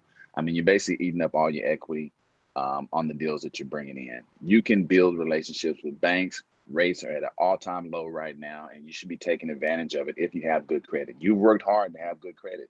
If you got good credit, that means you've been responsible. It means you've done something right. So you're in a separate category from someone that has to go deal with a hard money lender because they've been irresponsible with their credit. Let's be honest about it. So go sit down, talk with a bank, find out what they need, what you need to do to get that guidance line of credit. I promise you, if you start there, you'll be very thankful down the road. Alessandra, are you trying to do BRRRR, you said, or on single family at all, or are you just trying to do a multifamily first? I'm going to try and do a single family BRRRR, but I'm also open to multifamily if it's possible. But thank you for that advice, Toby. That was really, really helpful. Yeah. You're welcome. I was just saying that just because I don't want you to get too confused. I mean, if you want to do single family first, it's obviously going to be the easiest route, and it'll be a lot more simple along the way. It's not going to be easy. I'm just saying it'll be easier than maybe taking on a multifamily and all the repairs that may come with it, especially if you buy it cheap, etc. You know, so if you're trying to do a BRRRR, it's a pretty safe way to do it as long as you buy it right, obviously. So, but we can talk more about it in messages or whatever. So. And this is Gary up here with a verified hat on. Toby, would you help clarify this also for me and for Alessandra too? Was what about the third option if she went to private money? Because actually I've been building a separate business line where I'm going to start making private money available to investors through my relationship capital and the people I know, where they're more conservative on the returns, you know, and they're not going to charge as much as like a hard money lender. What's your thoughts on that? Yeah, I mean, it's definitely an option to be considered, especially if you run into roadblocks, you know, with the other options that we discussed so far. Private money is generally a little bit cheaper, but at the end of the day, the reason why I prefer the banking relationships is because they can move with you along your journey, along your career, right? Once you start building those relationships, you start out small. Guess what? Those credit lines get bigger and bigger. Guess what? You can have multiple different banking relationships because you have history with other banks. You have a resume, so to speak. You know, if you go to ABC Credit Union, you know, you have performance at 1, 2, 3 Credit Union, and that means a lot. Private money lenders, they come and go. It sounds good up front, but you don't know how long those guys are going to be in business. You don't know how long those funds are going to be available. What if you put all your eggs in that basket and you get 3 or 4 deals done, then all of a sudden your private money lender disappears? Now where are you going to go? You got to go to the bank and start over because you don't have the relationships with the banks. So that's why I prefer the banks. But from a business standpoint, if I'm in that business as a private money lender, is great, right? It's the opportunities are endless right now because everybody's trying to buy real estate. So if I had the capital, if I'm sitting in that position as a private money lender and that's what I wanted to do, it's great for you from a business standpoint. All right, man. Hey, appreciate you clarifying that a lot, man. Thanks, Toby. Did that help, Alessandra? Yeah, that helped me so much. Thank you guys for that information. I wrote it all down. I really appreciate it. All right, Alessandra, before I let you go, what is the one action you're going to take today based on the advice you received today? Sorry, could you repeat that? I kind of cut out for a second. Yeah, what's the one action you're going to take from the advice you that were given to you today? Right now, I'm going to just look into, I'm going to specify a market that I want to look into and then look into the local credit unions and build relationships with bankers. So I'm just going to start there. Yeah, thank you guys. Awesome. Yeah, just keep it simple. Pick one market and just go with that. Don't, yeah. And regardless what market you choose, we have tons of resources that will be able to help you. So, all right, Alexandra, thanks for being on. I'm going to move you to the audience. All righty.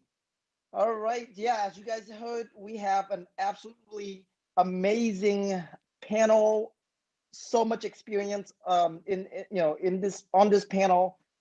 Just blow my mind away at the amount of experience and that's on here. So really, really great. Toby, I have a question for you, and I'm sure this is going to help the listeners as well. You talk a lot about building relationship with banks, and I'm a big believer in that, especially when it comes to looking at scaling your business long term.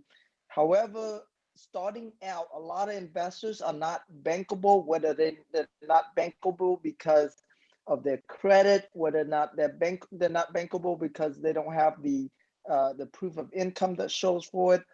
What would you suggest for them to put those things in place? I guess put the foundation in place so that way they will become bankable and or become bankable enough anyways to build a relationship with the first lender.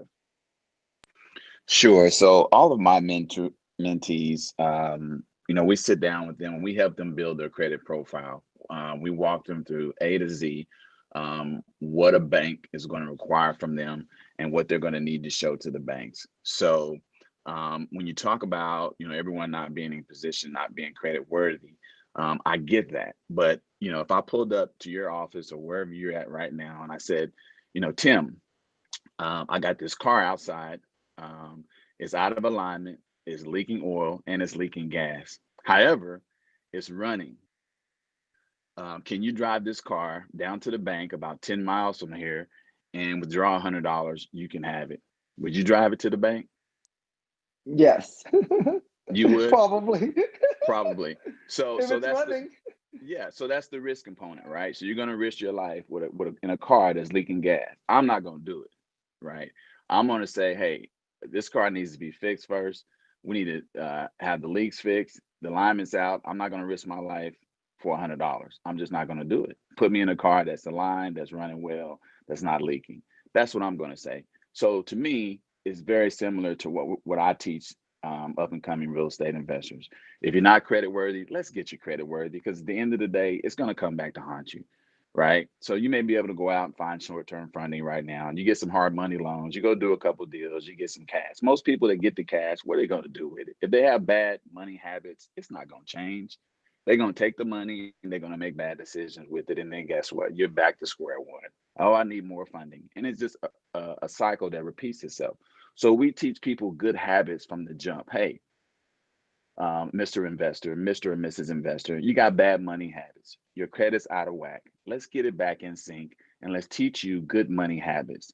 Let's make you bankable. Now you can go into the situation with the bank with better habits, which would what? Help you sustain a long-term career in real estate investing. Most of the people that don't do it that way, they always recycle. They always recycle. I know people that's been dealing with hard money lenders for 15 years now. 15 years. I got a guy that came to me a couple of days ago. Say, hey man, I'm just getting ready to pay off. The guy's name is RD. He's been hard money lending in our area for 40 years. And he's been paying this guy 18% for 15 years on 3 houses. And this guy works on the car lot as well. He makes, about $250,000 a year working on the car lot. And he's been paying a hard money lender 18% for 15 years. Why? Because he has bad money habits. He never got an alignment. He never got the leaking oil fixed. He never got the leaking gas. He never got it fixed. He just hopped in it and drove to the bank, just like you said you would do, Tim, to get that $100. That's what he did. And so those are the type of things that we try to help people avoid and teach people to avoid. Like, it's painful at first because you got to deal with reality, right? You got to deal with reality that you've made some bad decisions when it comes to your finances. But guess what? Once you get it fixed, now you're on track to sustainability. This real estate thing, a lot of people think, it's glitz and glamour and it's gold. Like, it's a lot of people that have fell out and not made it in this business. Clubhouse is showing all the people that's made supposedly that are successful. I'm still not convinced of that, but everybody on here is successful and they got these big portfolios and they doing this and they doing that, making all these deals, willing and dealing. It looks good and it sounds good. But the reality is probably only 20% of the people on here are really doing what they say they're doing. I'm just keeping it 100 with you guys today because I'm on my soapbox today. You caught me at the right time. You know what I'm saying? Love it, Toby. Yeah. Awesome. So like the thing is, man, we just got I just keep it real with people. And because I've been in that situation, you know what I'm saying? And I've seen so much, I've seen so many people come and go. And I don't want to see people fail. I want to see people succeed. You know what I'm saying? And I don't want nobody to come back to me, a year from now, 2 years from now, 3 years from now. So, oh, well, you told me if I went through this and did this and went to the hard money guy and did this, boom, boom, boom. Like, no, I never told you that. I told you to fix your credit, dude. I told you that was step one. You didn't want to do that. So you can't blame me. Toby, this is really good stuff, man. I wish, first of all, everybody needs to be paying attention to this. Hopefully they are. I want to throw a wrench in the equation. Everything you're saying is spot on. Everything you're saying is spot on, dead on.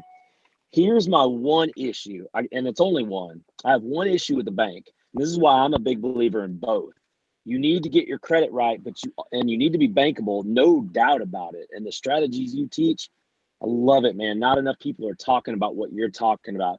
Too many people are talking about Robert. They kind of distort Robert Kiyosaki and say we need to leverage everything and just.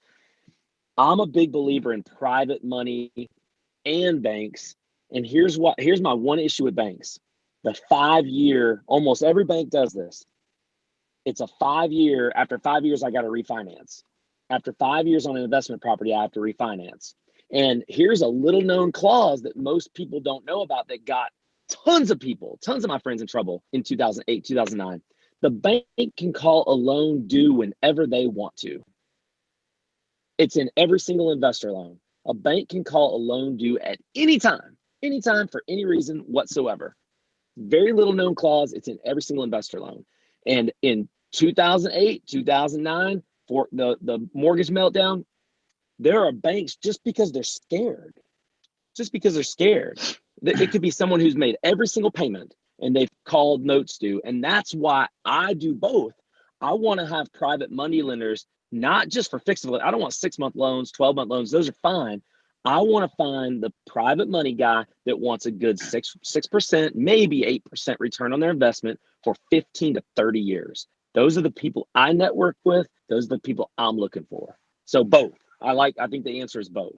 I think that's I like what you're saying, and I first of all, let me just say there's absolutely nothing wrong with having multiple options when it comes to financing a real estate transaction. I want to go on record saying that absolutely nothing wrong, and I'm not trying to tell anybody don't have multiple options. I'm simply saying that the banking option is the best one, even with the scenario that you just proposed. It all comes back down to credit. So, for example, if one bank wants to call my note for whatever reason, I've been in business, I've been doing this almost 20 years now. Not one bank has ever called a note on me. But let's say that they did pick up the phone and call me and call a note. Okay, that's fine. I am credit worthy. You know what I'm going to do? I'm going to pick up the phone and call another one of my banks. Hey, Mr. Banker, I got this deal. I need to move from this bank to over here. Are you with it? Yes, I am, sir. Whatever you want, whatever you need, we'll get it done. Period. Why? Because I'm credit worthy and I've built those relationships. And any private money lender is going to have similar language in their loan docs as a bank. They're going to have in there options to call a note if they need to. If I'm a private money lender, I'm going to have it in there. I'm going to protect myself too. They have very similar language. They're just not a part of the FDIC. I hear you. So I mean, at the end of the day, it all comes back down to credit. And lastly, I'll just say this, and I'll give it back to you. I don't necessarily want to be in bed with a bank past 5 years anyway. Rates go up, rates go down. If I'm in bed with a bank and they got me locked in at 7% over 5 years and rates prime is at 3.25 right now, I don't want to be locked in at 7 years. I don't want to be locked in for at 7% for 5 years. I want to have the option to refinance or to lower my interest rate. The same way the bank wants to be able to raise their interest rate. That's the only reason why they won't go past the 5 years, 3 to 5 year term, because interest rates fluctuate over time. So when rates go up, banks want to be able to take advantage of that. They make money off of interest rates. That's the only reason why they only give you 3 to 5 year terms. But guess what? It goes both ways. It's like dating. Hey, I don't want to be committed to this thing either. You know what I'm saying? I tell the banks that, yeah, if rates are low, lock me in for 5. If they high, guess what? When rates rise back up, I'm gonna tell the banks, I don't want to lock in a 5 year deal. Give me 3 years, because I know in 3 years rates are probably gonna come back down. So it goes both ways, but at the end of the day, it all comes back down to be credit worthy, because it gives you what? Those options that I just explained to you. Amen. I love it, man. We're definitely on the same page for sure. I just know people. I haven't experienced personally, thank God, but I know people who were credit worthy, had reserves in the bank. Literally, one bank, they've got 10 properties, maybe an umbrella loan with one particular bank. They called every one of them due, and it put them just in a major jam and couldn't get it refinanced. So, but I'm with you, man. I'm 100% with you. I think this is a really good discussion. I think it's something that people need to hear, because there aren't enough people talking about being credit worthy, and I appreciate you bringing that to the forefront. Yeah, Ditto, vice versa. This is the great conversation. I think a lot of learning for everyone in the audience too here on this. This is great. Yeah, and I know. I mean, I personally know the extreme of both sides for sure. And yeah, Brian, to your point, I know a hard money lender out of Phoenix that when the market crashed in 2008, they were lending in 5 different states, had $80 million out on the street, and a couple of the banks called his notes due. So in that whole process, they liquidated whatever they could, but they lost $40 million in that process. So, I mean, they're doing really well now. They're very successful entrepreneurs and know how to bounce back from those kind of things. But $40 million is a lot to lose, So yeah, I totally get your point as well, Brian. Great topic. All right, everybody. I'm going to reset the room real quick. I mean, we have some absolutely amazing discussions here, and make sure you guys click on the profile of each of our panelists on the line here. They resonate with you. If their profile resonate with you, make sure you follow them. Click on the notification bell button, so that way whenever they are speaking in a room, it'll notify you, and you can join in and hear what their wisdom that they have to share with you. So with that, what we're doing today, how this is different from the format that you might have been used to on other Clubhouse. We're not doing Q&A in a sense of like a quick, one question, one answer, a couple answers. We're doing a hot seat style. So when you come on, and I'm gonna turn on the hand raising here a little bit.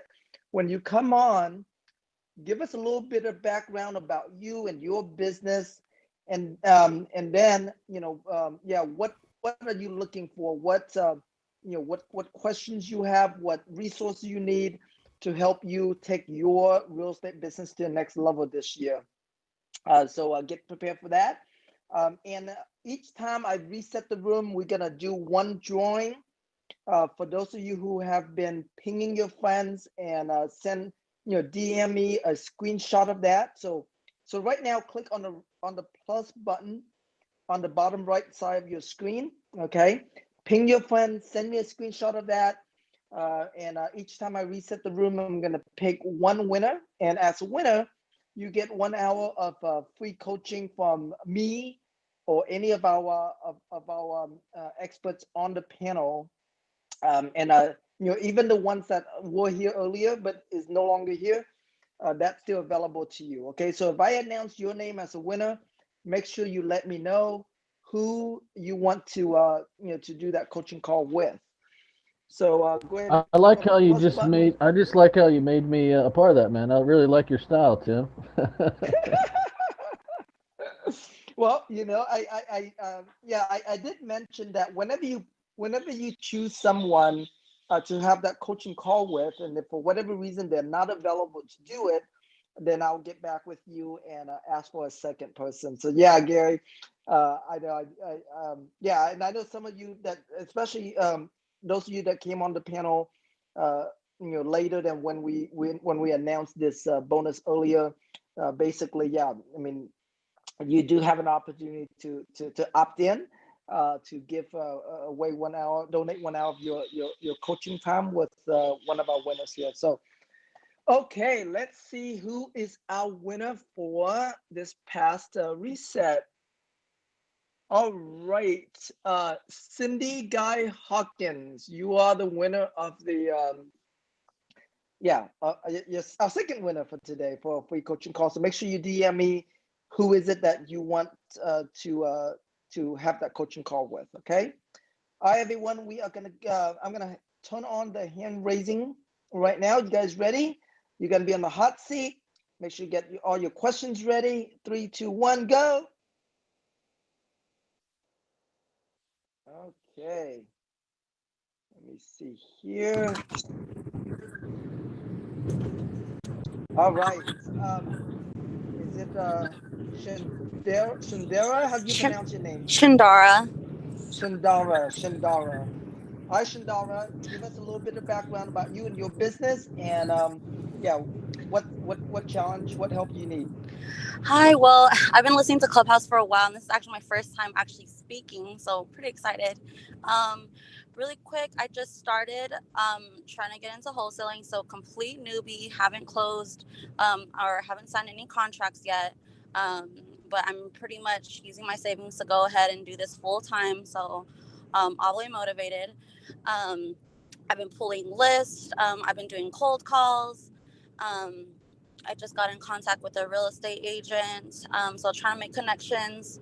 But my question that I have is that, so I've been going in this and working with a friend, and so I'm really good at collecting data and networking, and so I don't really like to cold call. I know that I eventually will have to master that as a wholesaler, but my friend also does a little bit of networking, and so right now we split.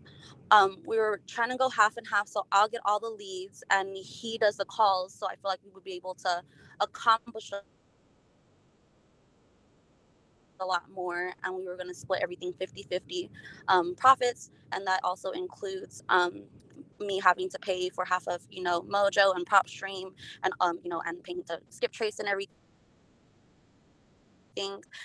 So basically my question is we're coming into a lot of gray area on how to split, because let's say, for instance, he makes the call off of maybe a separate lead that he got from one of his connections.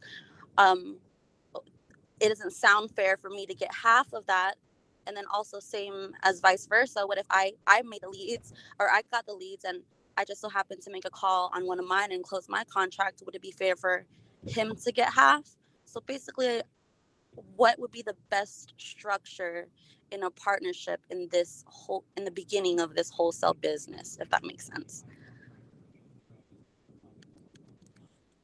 Okay, great question. Yeah, so you let me just kind of make sure that I'll summarize it, make sure that I heard you correctly. So you're new to the wholesaling business. You have a partner you're working with, and your question is, what's the best way to do the profit split if you found a deal versus he found a deal?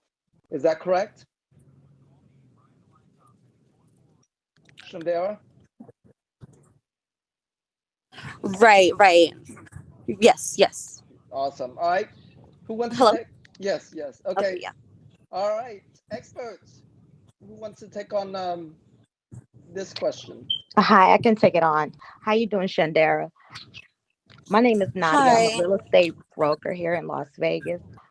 I do wholesaling for a living. The first thing I would say is what is the reason why you think you need a partner? I just feel like I would be able to get a lot more accomplished since I'm weaker in the cold calling area, and he's stronger at that skill than I am, and he's weaker at the skill that I am. And right now I'm doing water leads, so I'm emailing all the counties and everything. So I'm really good at data. So we're both have our own strengths, and I feel like we would get more accomplished that way. Okay, so is he a real estate? Does he have any type of experience in real estate at all? No, we're both fresh. Okay, I would say lose that partner. You can hire a virtual assistant that can make the calls for you for about $5 an hour. If that's something that you're weak in, I would recommend that you look into a virtual assistant and have those calls being made. You don't need to split 50-50 of anything with someone that's not helping you 50-50 of everything. So take that into consideration. Utilize that real estate agent that you do have as far as combining any list sources or anything that you could get from that real estate agent, because they will be the best one to help you find deals. You don't need a partner to get this done. You mentioned you have a little bit of savings. So let me tell you a little bit of how I got started. I started using dollar contracts, meaning that I put these contracts under contract in escrow with $1. I then assigned them to another wholesaler and have that wholesaler put up a $5,000 EMD within the first 10-day period. I use little to any of my money. I use other people's money to get my deals closed. So not having a lot of money, I would utilize getting those systems in place like PropStream and all of those different things that you're going to need to get your cold calling in place, get your systems in place as far as emails, postcards, and everything that you need to get done. That's what I would use my savings on, and use other people's money to lock those contracts in place. But again, getting a virtual assistant will help you out a lot. You don't need to split the deal 50-50 with anyone. That helps a lot. Okay, anyone else? That was awesome. Was that Nadia? Nadia. Nadia, sorry about that. Nadia. All right, anyone else want to take on on this I'll question? chime in there. I've done a lot of partnerships. And so there's two aspects to this. First of all, I completely agree with everything Nadia just said, but I'd also like to offer a counterpoint as well. And that is, in addition to working with virtual assistants, you got to keep in mind that that's something you're going to have to, that's someone you got to manage, that's someone you have to train.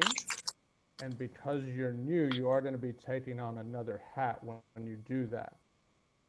So what I'm saying is you got to balance two hats. If you do a partnership, you really want to get in writing what you're doing. And what I would say with partnerships is you want to make sure the person you're partnered with is somebody, what are they going to be like when something goes wrong? Everyone's a great partner when it's working. What matters is what happens when something doesn't work. That's when you really find out what your partnership's made out of. That's been my experience pretty consistently. There's actually a great book out there by Michael Eisner, who he used to run Disney, called "Working Together: Why Great Partnerships Succeed." So if you decide to pursue that route, I would highly, highly recommend that book. It's very powerful. The flip side is if you do the virtual assistant route, again, also highly effective. We use them. They work great. But you just got to keep in mind now you got to manage, you got to document, you got to train, and you just got to make sure being new, you're adding a degree of complexity to it. It's not that it's overly complex, but VAs do have to be managed.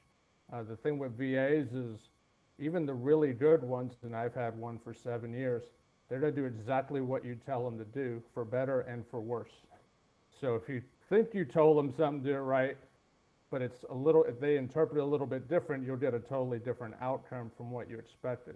So there is more management involved, tracking, and you got to pay them and so forth. So I would just encourage you to consider all of those options. But I'm going to give you a third option I would also tell you is if you had no partner, no VA, you can also JV with other wholesalers. That is something to this day we still do a lot, and we just work with other wholesalers to do deals together. Yeah, we usually split the profit 50-50, 60-40, whatever it works out to be. But that's a no-cost way to also do deals where you're not bringing in either of the extra thinking that's in the first two options. So that's just something else to consider. There's different ways to skin the cat. None of them's right or wrong, just different things to think about. Thank you. That's very helpful as well. Awesome. Thanks, Frank. Yeah, I'll chime in as well. So definitely, start out just doing it as joint venture, like Frank share. Just like joint venture on a deal, 2 deals, 3 deals.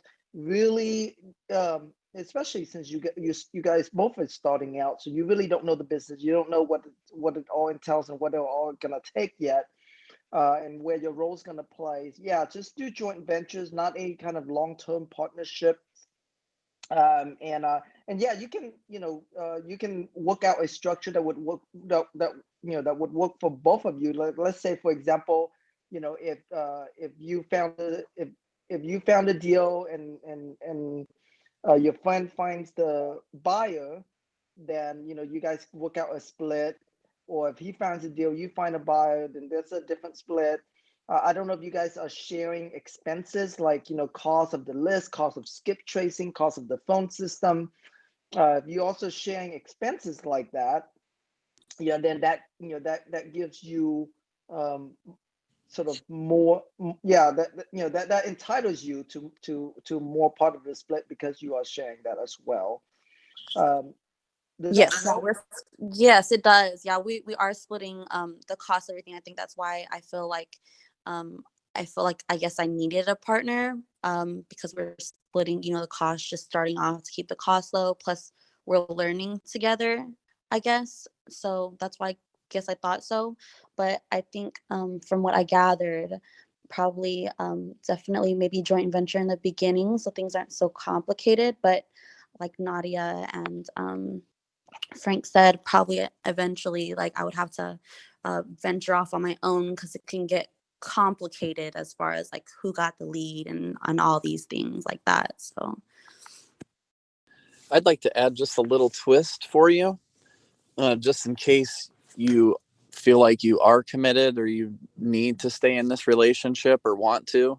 This is Jay Adkins, by the way. Partnerships, that happens a lot. I've had a lot as well. What happens many times is the responsibilities for everyone isn't laid out up front. Who's going to do what? Like you said, how do you handle if he gets a lead or you get a lead from a different list? I've had some partnerships with other business owners before where we would do some deals together, but not other ones. And so you can set up something up front if you really wanted to say, okay, if you bring a referral lead, you get 500 off the top. Or if this comes off my list, I get 500 off the top. I think it's just as important as well as far as lining out what everyone's roles and responsibilities are as it is to what's the exit for the partnership. Many times partners grow apart. their visions aren't in alignment anymore, or they discover after working together for a while that it's just not a good fit. And so you want to outline like what's the divorce look like, right? So who's going to get what, and how is it going to be split? If you formed a company together, is someone buying someone else out? I personally had a partnership where we were doing 50-50 splits on BRRRs, but I ended up doing 90% of the work on them. And so it was a hard discussion, but I just sat down with him and said, look, we have to reevaluate everything. Either I'm going to have to get paid some kind of additional monies for the extra efforts that I'm doing, or we just need to come up with a way to split ways. And that's what we did amicably. We just worked out an agreement where I bought him out for the assets that we had. We both came to an agreement on the property values and how much equity was in there. And then I just worked out an agreement with him where I would pay him out over time for his half so that I didn't have to sell the assets and I could keep them in my portfolio. So hopefully that helps you from a different perspective as well. Oh, it definitely does that you actually went through it yourself. So you're kind of, that's basically situation right now. We're still on good terms because it's very beginning and we haven't even closed anything yet. But I'm kind of scared, people's kind of true colors come out when things do go wrong. So I'm just trying to prepare myself to avoid that. Yeah, and I another thing that you might want to consider, and I'm doing this with my 16-year-old son right now. I wanted him to to learn from other people other than me, and so I'm teaching my son lead generation. So he's doing wholesaling, teaching him specifically lead generation and negotiating deals. So I hook up with a friend of mine here in Houston, very successful, investor, wholesaler. And so the structure that I have set up for my son is that with my son and my friend is that my son can go into my friend's office and work from there, work with his team. My son's job is to do, to pull his own list, to skip trays, and send text messages, pre-screen the leads, and then once he gets the leads pre-screened, he then turn it over to my friend's team, and my friend's team would then get the property, negotiate the deal, get in a contract, wholesale it, close it, all of that good stuff. And that's just the beginning of the working relationship. And then as my son get more comfortable, then my friend's gonna train my son how to actually do the acquisition as well. So actually getting the property under contract. And so we have a split structure for that. So if you're unsure with your friends, especially if your friends haven't done any deals yet, another option is to find another local investor, successful investor, and work something similar to what I have with my son as well. You learn a lot faster for sure because you're in an environment where your environment where people are actively doing deals. It's kind of like getting coaching without having to pay for it upfront. And you're just sharing profit split with them. So that's another option that I want to mention that to you. And is it Chindara? Yeah, yes, Chandara. Mm-hmm. This is Gary up there with a verified hat on. Which market did you say you're in? DFW. DFW. Okay. Reach out to me because I had a campaign I started October 26th last year where I was speaking to real estate investors and developers across the country. So I'm sure I can try to reach out to a couple and see if there's a couple that'd be open, to just have a talk, and you can see if you guys have some sort of synergy somewhere, and maybe help you get you somebody connected to practical on the ground in your area. Oh, I very, very much appreciate that. Hey, Shandar, I'm in W as well. If you want to reach out to me directly, it doesn't have to be on, I guess, on IG. I can send you kind of a free book on the wholesale aspect that my mentor wrote. And also, if you get that first deal, I'd be interested in buying it from you, or at least helping you get that first deal. Oh, I love Clubhouse. Okay, so looks like you stalled there, Challenger. Make it simple and just go with Matt. DM me in addition if you need to. Okay. I appreciate that, guys. Both you guys. Thank you so much. All right, Shandara, before I let you go, what's the one action you're taking away from the advice and feedback you received today? Overall, definitely try to keep my options. Now I'm now more considering not as much of a long-term partnership that I initially thought into going here. So, I think I got the great information on my next step. So. Awesome. Sounds good. All right, Shandara, thank you so much for joining us on the panel. You. Awesome. I'm going to move you to the audience. Okay. All right, guys, make sure you click on the profile of each of our panelists on here. If what they have to share with you resonate with you, make sure you follow them. Make sure you click on the notification bell button next to when you follow them, so that way whenever they are a speaker in a room, they'll notify you so you can come in and learn from them. And quick reminder, we're doing a hot seat style, so each person does get more time than your normal quick Q&A style that you might be used to on Clubhouse. So when you come on, prepare to give us a little bit of background about you, your business, and what help, what resources you're looking for to take your business to the next level this year. All right, and then we are gonna pick our let me see here, we're gonna pick our next winner here for sharing with your friends. So the way that you win a free coaching call with one of us on the panel, and if you're a winner, make sure you message me who it is that you want the coaching call with. I hope not too many people pick me, because I'll be really busy between hosting these calls and the coaching calls. So all right, our next winner for this round is Becky Thompson. Becky Thompson, you won a free coaching call with me or one of our panelists here on the stage, and so please DM me who you want to have that call with. And you guys, if you want to win, you want a chance to win and get a free coaching call either from me or one of our panelists, make sure you click on the plus button on the bottom right side of your screen. Ping your friends, take a screenshot of that, and DM me on Instagram. And each time I reset the room, I will pick a winner. Okay. All right, guys, I am going to turn on the hand raise button here. You guys get ready, get on stage, get on a hot seat. 3, 2, 1, go.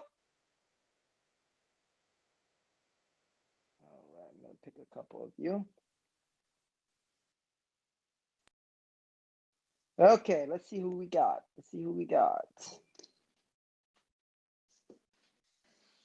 Erica. Yes, go ahead and share with us a little bit about you and your business, and what help or resources are you looking for?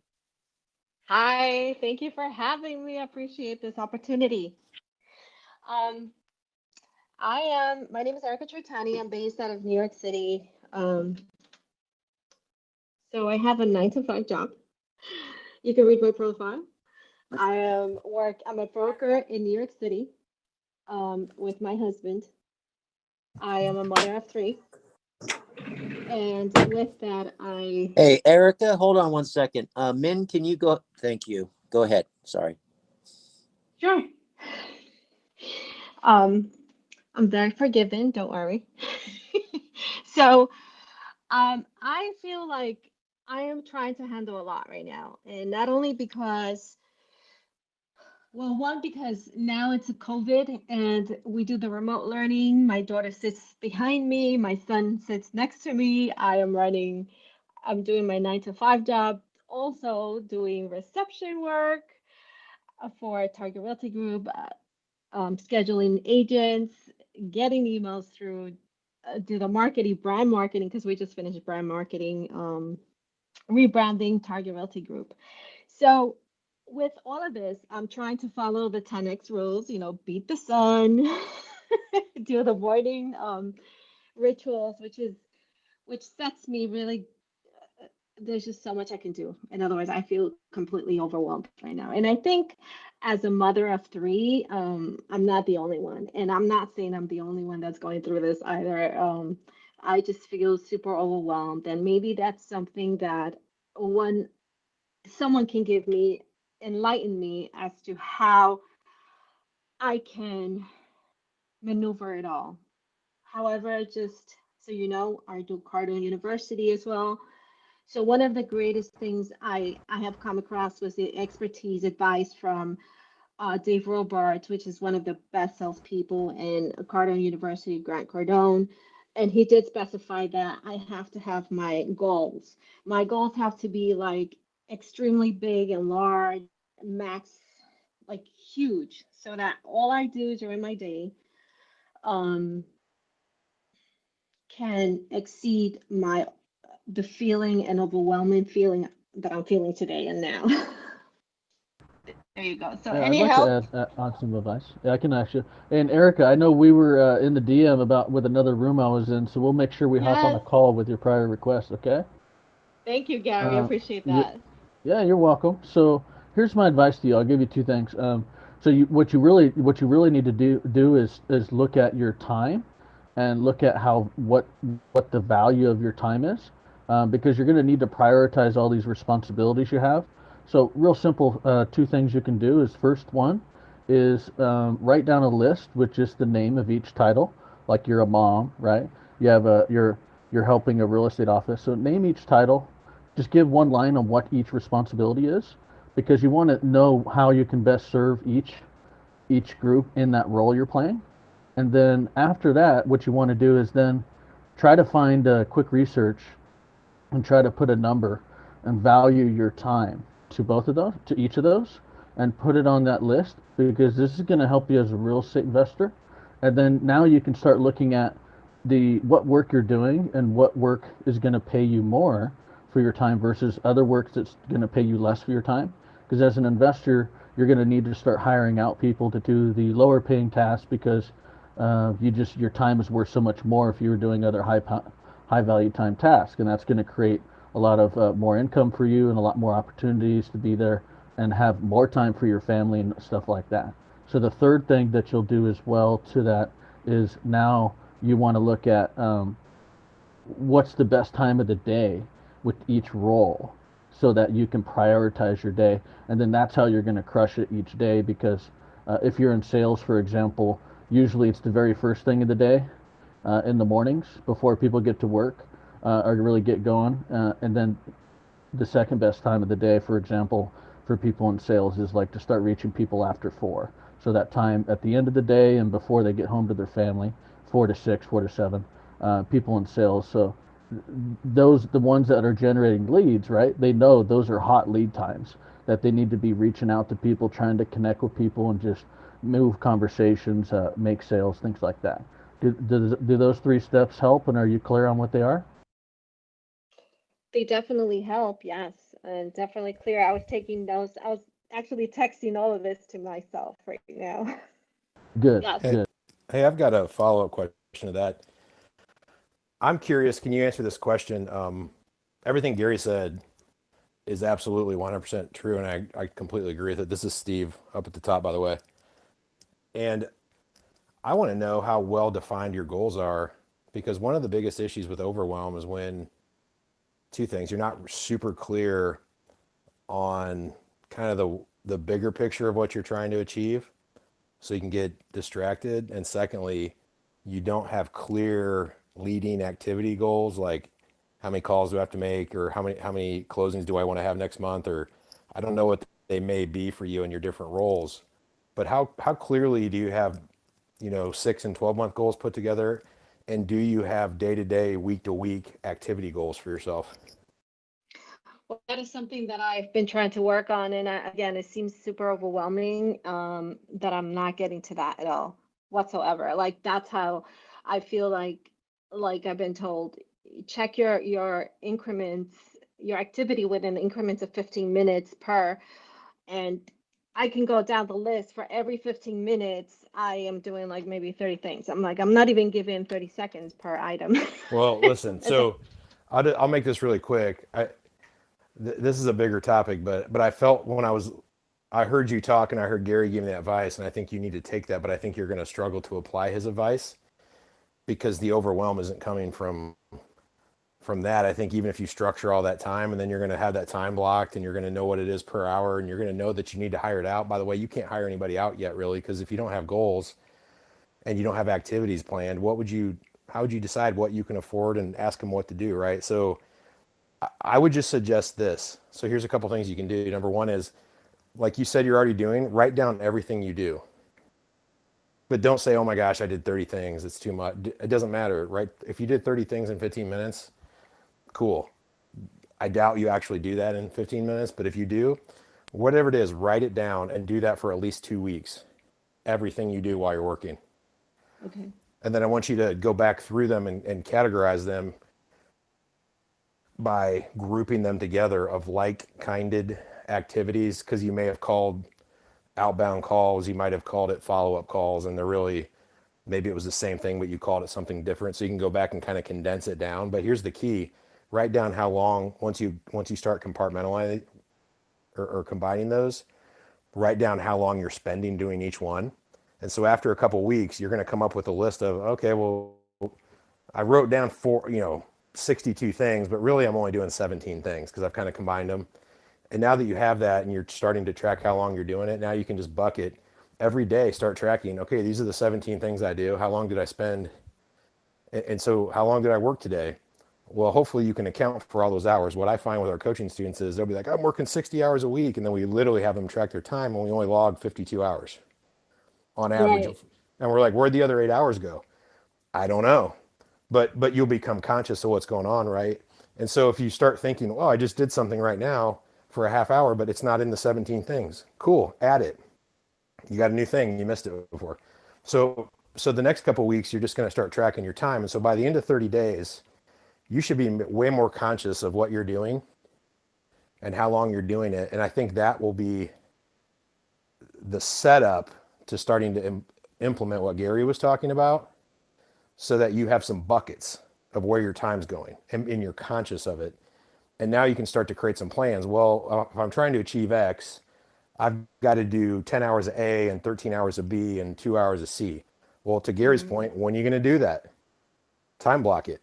Richard Root beat time blocking into my head 15 years ago, and it took me 10 years to really implement it well to the last 5 or 6. But now it's something we teach our team. And then later, once these time blocks are figured out, now you know what you're doing, you can start to study. Well, when I make 15 calls, I actually get 6 of these opportunities. And out of those 6 opportunities, one of those turns into something that becomes a payday for me. Those are your metrics. But you don't have to know what those metrics are until later. They're already there. You're just not tracking them. Everybody's KPIs are already there. You're just not capturing them. And so don't try to create the KPIs down the road and then fill everything into it. Just track what you're already doing. Look for the relationships between activities to results, right? Track how long you're doing, start to work on that, and just don't ever miss writing down every day. Don't go a day and be like, I'll catch it up tomorrow. Don't do it in real time. Yes. And then weekly, set the same day and same time every week. Go through your list and start thinking about it and just ask yourself, was this productive? Is this worth my time? Did this really matter? Should I do more? Oh, I wasn't really tracking this. And then you're modifying it, right? But in a month from now, I think you'll feel very different, and you won't have it all figured out. But if you can do that for 30 days, I think you'll be more conscious of what it is, where your time's going and what really matters. And then I think you'll be able to put some goals together to start to see, well, what are you really achieving? And what are you getting done? And where are you wasting time? Yes. Thank Steve, you so much Steve, for that's that. Steve, that's so good. And Yes. here's Erica, just real quick to really just reiterate what Steve was saying in just my own way. it's really, well, just to say it this way, it's very difficult to do what he just said. But every entrepreneur, every successful entrepreneur has to go through that. It's painful. It is so painful. It hurts. It sucks. Promise everybody on here right now, promise us that you're going to go through that process and do that, because this is what's going to take you to the next level if you want it. But you got to do it. Promise us you're going to do that. I personally promise 1000%. Yes. Hey, Erica, it's so cool to have a student, reiterate what I was going to say. Thanks, Steve. Hey, that's when your students learn something and can teach it. Like, that's the ultimate gratitude, right?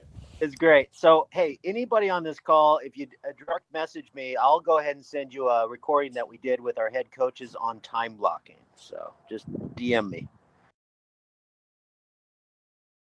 Awesome. All right, Erica, were you well served today? Did you get all of your questions answered today?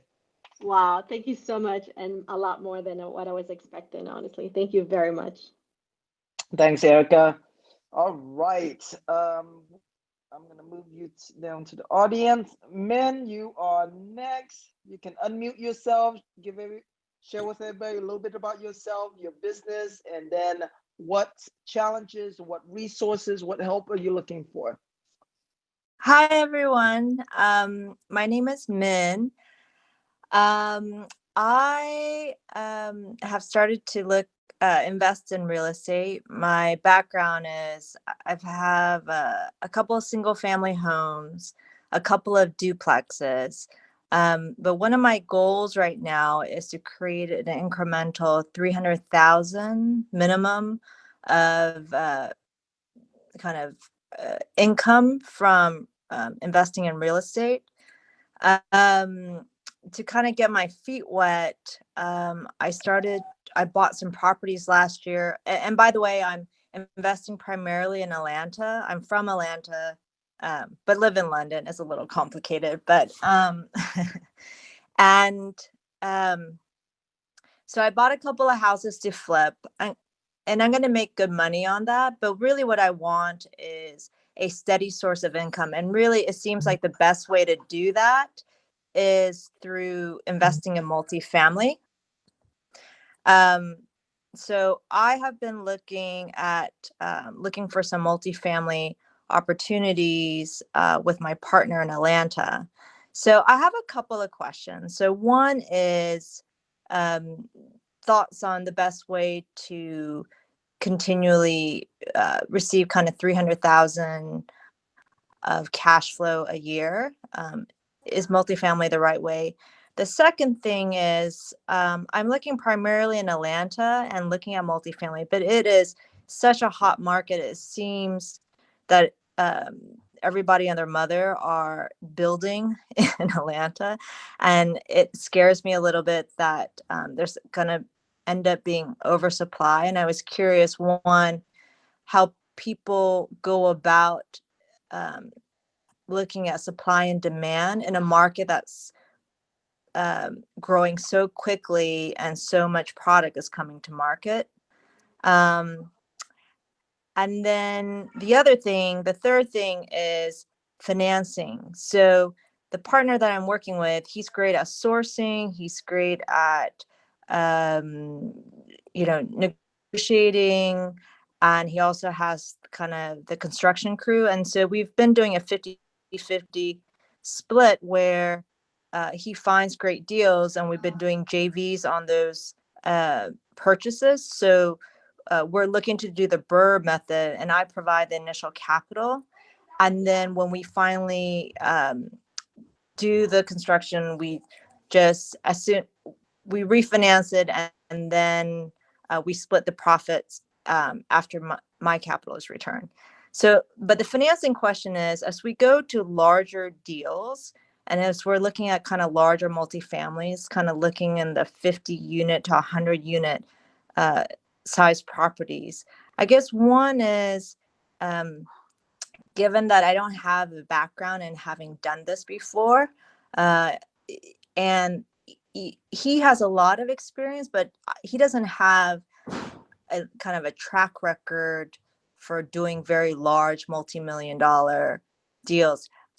What's the best way to get financing for a larger multifamily unit? He definitely can execute. And while I'm new to real estate, I understand money and finances. Um, but I'm new to real estate. I have a background in investing in other types of assets. So those are some of my questions. All right, let's yeah. So to recap, is multifamily kind of the best way for me to go about getting steady income, kind of the 300,000 plus. Secondly, as an asset, and then secondly, any thoughts on investing in multifamily in a place like Atlanta that's growing a lot, and then third, just suggestions on financing. Perfect. Thanks for summarizing that up, man. All right, experts, who would like to go first? I just want to step in to say that I guess multifamily is really going to be your only option to cash flow $300,000 a year. That's essentially going to be around $25K a month, right? So the only thing that even does close to that right now that I can think of that we have personally is 2 separate apartment buildings of 32 units that would bring in around 15 a month. So you would need almost 2 of those to hit that 25K mark. So multifamily will be your option. But as far as jumping straight into it, you definitely want to have an expert in that area. And also, I had a question: what kind of financing would y'all be using? Are you leveraging other properties, or is this just a direct like capital fund or group you'll be using? In terms of financing, so I'm like I said, I have a couple of other properties right now that we're in the process of renovating. I've basically equity financed everything. And so once I pull that equity back out after we refinance that, I have roughly ballpark, I'm just assuming I can use I have about $1 million in equity to use as kind of a base to which I can leverage. And so that's the question in terms of if I'm looking at multifamily, I'll need additional funds and just figuring out what the best way to go about that is. I would personally avoid. I would try to find off-market properties. Essentially, multifamily off-market's kind of harder to do. So you will have to build some connections with realtors in that area of Atlanta, since you are not stateside. Or maybe your partner can do that if he's got more boots on the ground. Build those connections. That way, if these realtors have pocket listings or something that's coming up in the market, they can kind of let you know ahead of time, because there's so many cash buyers out there, or even just buyers in general looking for multifamily, that you're going to be in a bidding war, essentially, even if it's before it hits the MLS. So you want to have those kind of lined up. I would start small. Since you guys have about $1 million in capital, you can probably find about 2 to 3 units, multifamily, maybe fourplexes or duplexes in Atlanta that will sustain a good monthly income for you, whether you refinance those and then use that same equity or cash to continue purchasing. I'm not sure if you'll be able to hit that 25K a month mark right up front in your first year, but at least maybe you can build to where you're at 5 to 10K a month, or at least up half of that, so you can continue building over time. So it's a great goal to have, but you definitely want to start somewhere to where you can at least manage it, especially since you won't be around unless you plan to be stateside. I plan on traveling once COVID is better contained. And my partner is actually a wholesaler in Atlanta, and he has very deep connections and a lot of people working for him. So we can find the properties. He hasn't focused on multifamily in the past. He's done mostly single family, but he has the entire kind of operationally, he's able to execute everything. Min, I wanted to offer to, if you want to DM me, be happy to just have a discussion with you. I can walk you through a couple examples. I have a new client and an old friend. For example, he's been in construction for about 45 years, and he's done like the Alibaba headquarters, $50 million renovation for a Kahula resort out in Hawaiian Islands. And he wants to get into real estate investing and do multifamily. So what I just put him together with a new real estate developer was I suggested was why not joint venture, because he's not buying existing and then trying to add value, stabilize and dispose of the asset. That's one option to you. What he's doing is looking to work with real estate developers with underutilized properties where they can add value and build it up to its highest best use. So there might be, if once you start looking at the numbers, you might be a little bit more happier with the results with that. You just have to manage, look at it from a risk standpoint and your cash flow standpoint and those things, and kind of just check off the boxes, which ones you feel more comfortable with and you feel more comfortable with. But I'm happy to have that discussion and just kind of walk you through about how we are putting that together at the. Oh, that would be great. Yeah, I'd appreciate that. Yeah, no, that would be good. Yeah, For because example, that's. what I'll add to that, for example. Pardon? Oh, for example, I'll add to that, like what I'll add to that is, for example, like in real estate development, see, developers look at it from a different standpoint of creating equity, and then they look at what are the state laws around there, what do they have access to go out and develop the property and create equity through. So there's a couple ways we can kind of add that to the conversation. Yeah, and the things that we are interested in is a couple of different things. So we're interested in transformation, so looking for Class C properties and upgrading them to Class B. And then we're also interested in potentially later buying some lots and doing kind of some more interesting newer developments that have a sense of community around it, that are probably going to be smaller developments, so that you can have a sense of community and do something slightly different. So we're doing kind of looking at a couple of different types of opportunities. It just depends on what we find. Okay, cool. Yeah, make sure you DM me, and happy to just have a conversation and help you out. Okay, great. Thank you. And I know Hey, you're not. and guys, just real quick, I just want to say thank you so much, Tim, for hosting this group. It's good to see all y'all, and hopefully we've provided value to a lot of the folks in the audience. But I got to go, hopping on a flight. Love you guys. Make sure you're following me, and make sure you're following Tim. Make sure you're following all these moderators because they're incredible. Appreciate you guys. Yeah, Brian, I'm following you. Matt. Thank you, Tim. Thank you, Matt.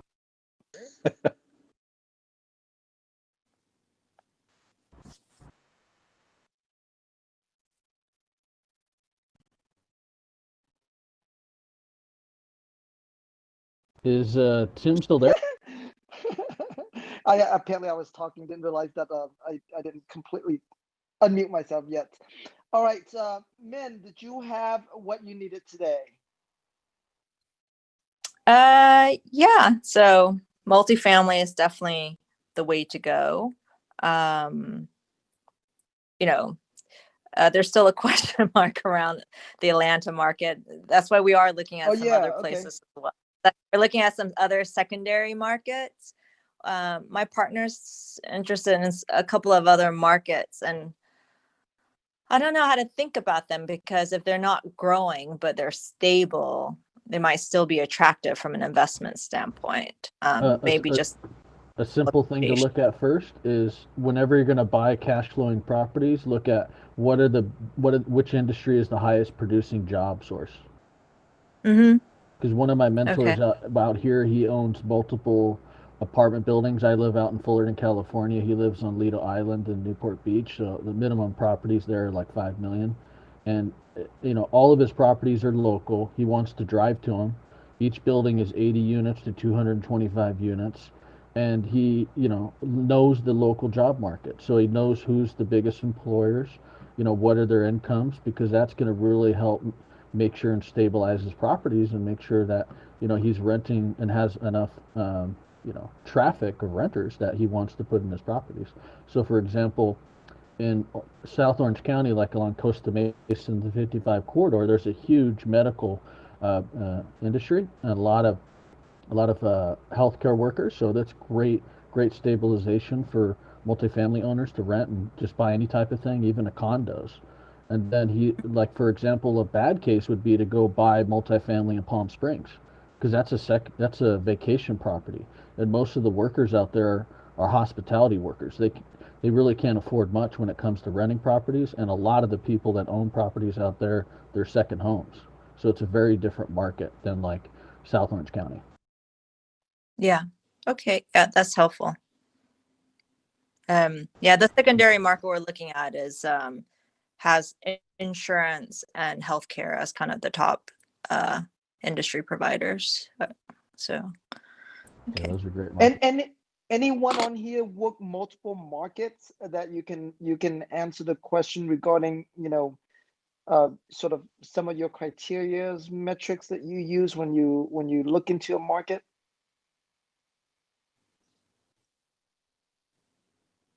Okay.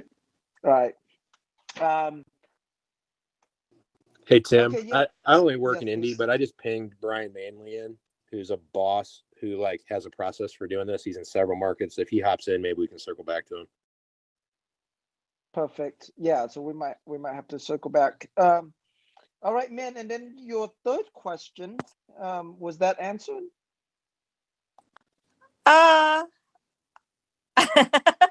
Go ahead and ask it I'm not if it's not. but It was about financing, right? I feel like I've taken a lot of airspace. So yeah, I can just pop up that question another time. No, we'll go ahead and knock it out right now. So it was regarding financing, correct? You can you restate the question? Yeah, basically, like I think ultimately we'll probably look at a couple of multifamily opportunities that are going to be maybe in the 4 to 6 million, and so maybe the amount of equity we'll need will be more than $1 million, maybe like 1 to 2.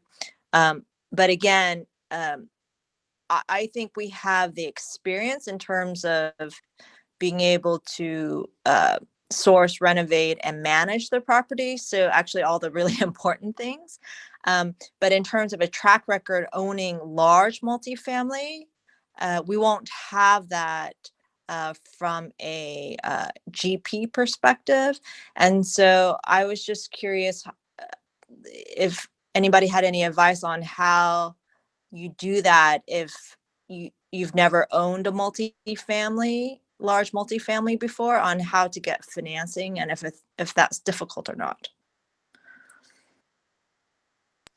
Toby, can you chime in on this one? Can you repeat the question for me? I'm sorry. So my partner has a lot of experience both in sourcing, renovating, and operating large multifamily. Actually, he previously worked for someone else and helped kind of fill really large apartment buildings all over the country. So he has all the experience that you need. We're going to probably look at multifamily properties that are probably between $4 and $6 million in total capital needs, and we'll probably have to provide 1 to 2 million in equity. But neither of us have experience, as a GP on being in larger multifamily deals. And so I was just wondering if there's any advice on how we get financing, or what are some of the obstacles, or what are some resources we should think about and approach for the debt financing. Yeah. So unless you're open to bringing somebody in that does have that experience that you just mentioned that you lacked, in my opinion, you guys should start smaller. My first multifamily deal was an 18-unit deal. I bought it for $250,000. I put about $150,000 into it. It was my first deal, transitioning from single family into multifamily. I made a few mistakes, but ultimately I came out of that property okay. I turned it from a D property to a B property, and I did fairly well with it. But it gave me the experience that I need and the confidence that I needed to move on to bigger properties. So again, unless you have somebody that has that experience where you can feel comfortable working alongside them and they're going to help guide you through that structure and that financing, I would just do a small deal so you and your partner, if you plan to stick together, can get that experience, and then ultimately, so you can do a bigger deal later on. That would be my advice. Hey, Toby, before you stop, can I ask a question that may help Toby help you, man? This is Steve up at the top. You just said a little bit ago we don't have the experience, so that's what the whole question is about, right? But about 2 minutes ago you said, well, we know how to source, manage, and renovate these properties. We're not going to have any problem with that. Yeah. But I have a question about how, if you don't have experience doing this, how are you so confident? Who's actually gonna manage and rehab it? Finding it, I get, that's fine. You can find a deal from somebody, right? But how can you guys be confident with renovation and management if you've not done deals? Well, so we do have experience with some smaller properties, and we're in the process of buying a 20-unit small multifamily, and my partner, just, you're right, he hasn't done a large multifamily, but his crew has done 30 flips last year alone. So he has the crew to do the construction, and he's able to manage lots of people. And then the other thing is he does have experience operationally, maybe not a 200-unit property, but I think we could also probably outsource some of that. But in terms of some of the initial getting people in and setting up systems, he does have experience doing that in a different role 5 years ago. Did you guys have success with the smaller properties that you did? We're just starting, so. Okay, I thought I heard you say that you've done a smaller property before. Yeah, sorry, I'm mixing all. So the 20-unit property we haven't done, we're just starting. I have a couple of duplexes, and he has a number of little quads and duplexes and stuff like that. He has lots of. Okay. So we each have real estate portfolios, but most of it is single family homes and duplexes and quads. We haven't done anything as a single unit, but we both have. Well, he in particular already has experience managing multiple properties. Understood. But you have a 20-unit that you guys are targeting that you're working on now, right? Yeah, we've bought it. We just haven't done work on it yet. Okay, so you have a 20-unit in the pipeline sitting there, and your focus is on a $4 to $6 million deal. Yeah, I mean, it's more about, for me, I want to, my number one thing is that we probably get to like a 50 to 100-unit property by the end of the year. That's one of my goals. The other goal is, from a cash flow perspective, I want to get to 300,000 a year. And so I'm just backing into that number. I don't know what that number is. It depends on the property. Yeah, big goals, big dreams. I love it. I love the big thinking, but sometimes you got to just reel it back in, and just focus on the steps, right? The one step at a time, one brick at a time, the foundational things. You're lacking the experience. You don't have really any success stories to tell in the multifamily space. So why not fill your resume up with that, right? You have a 20-unit, which is an opportunity for you to go in, have some success with that property, get that confidence that we talked about. Now you can put that on your resume, and it's a piece that you can use to roll into the bigger deals. You're thinking too globally right now, in my opinion. We need to dial that back a little bit and just focus on the small wins. You can do a 20, then you can do a 40. You can do a 40, you can do an 80, then you can do bigger deals. But right now, it just sounds like you're thinking too globally, and it's taking away the focus from getting those small wins. And I think, thank you. Yeah, I was going to say, I think maybe sometimes getting a lender involved, like when someone's doing their first flip and they have a hard money lender, and the hard money lender won't fund their deal. Like, a hard money lender is sometimes the best advisor, because they're watching out for things that you don't know. But maybe not having someone on your team is protecting you guys from getting going too big. Because I know that the multifamily is going to be different. Even if I've flipped 1,000 houses, and I've ran 20 renovations at a time while we were managing 350 houses, and we had a lot. I wouldn't even mess with I wouldn't even pretend to know the code differences and permitting. And I think Toby nailed it before when he said start small. And the good thing is you already are. You have the 20. But the other thing is, if you have the appetite to move forward, I wanted to give you something there too. And I think maybe, men, you guys should consider finding like a sponsor advisor type person to come in with you, and maybe they bring some equity. So it's not just debt financing that you're looking for. Maybe they come in and provide. You just got to give some of that up, or maybe you guys can be some kind of limited partner on somebody else's deal and kind of learn from them. But that's a way to kind of bite at that big dream while you're building a resume, like Toby said too. Okay, that's helpful. And that actually leads me to another question. Like, how do you allocate, in terms of value allocation amongst people who bring in equity versus, so my partner, he has a lot of experience kind of on the sourcing and execution side. And he also has the construction team, which is actually a huge asset in Atlanta because it's actually getting the people to actually work on your project on a timely basis is a competitive advantage, which is something that he has.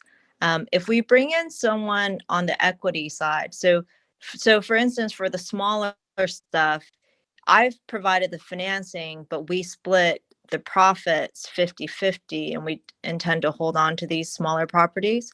But when we bring in someone else, how do you guys think about how you deal with the economics of the split?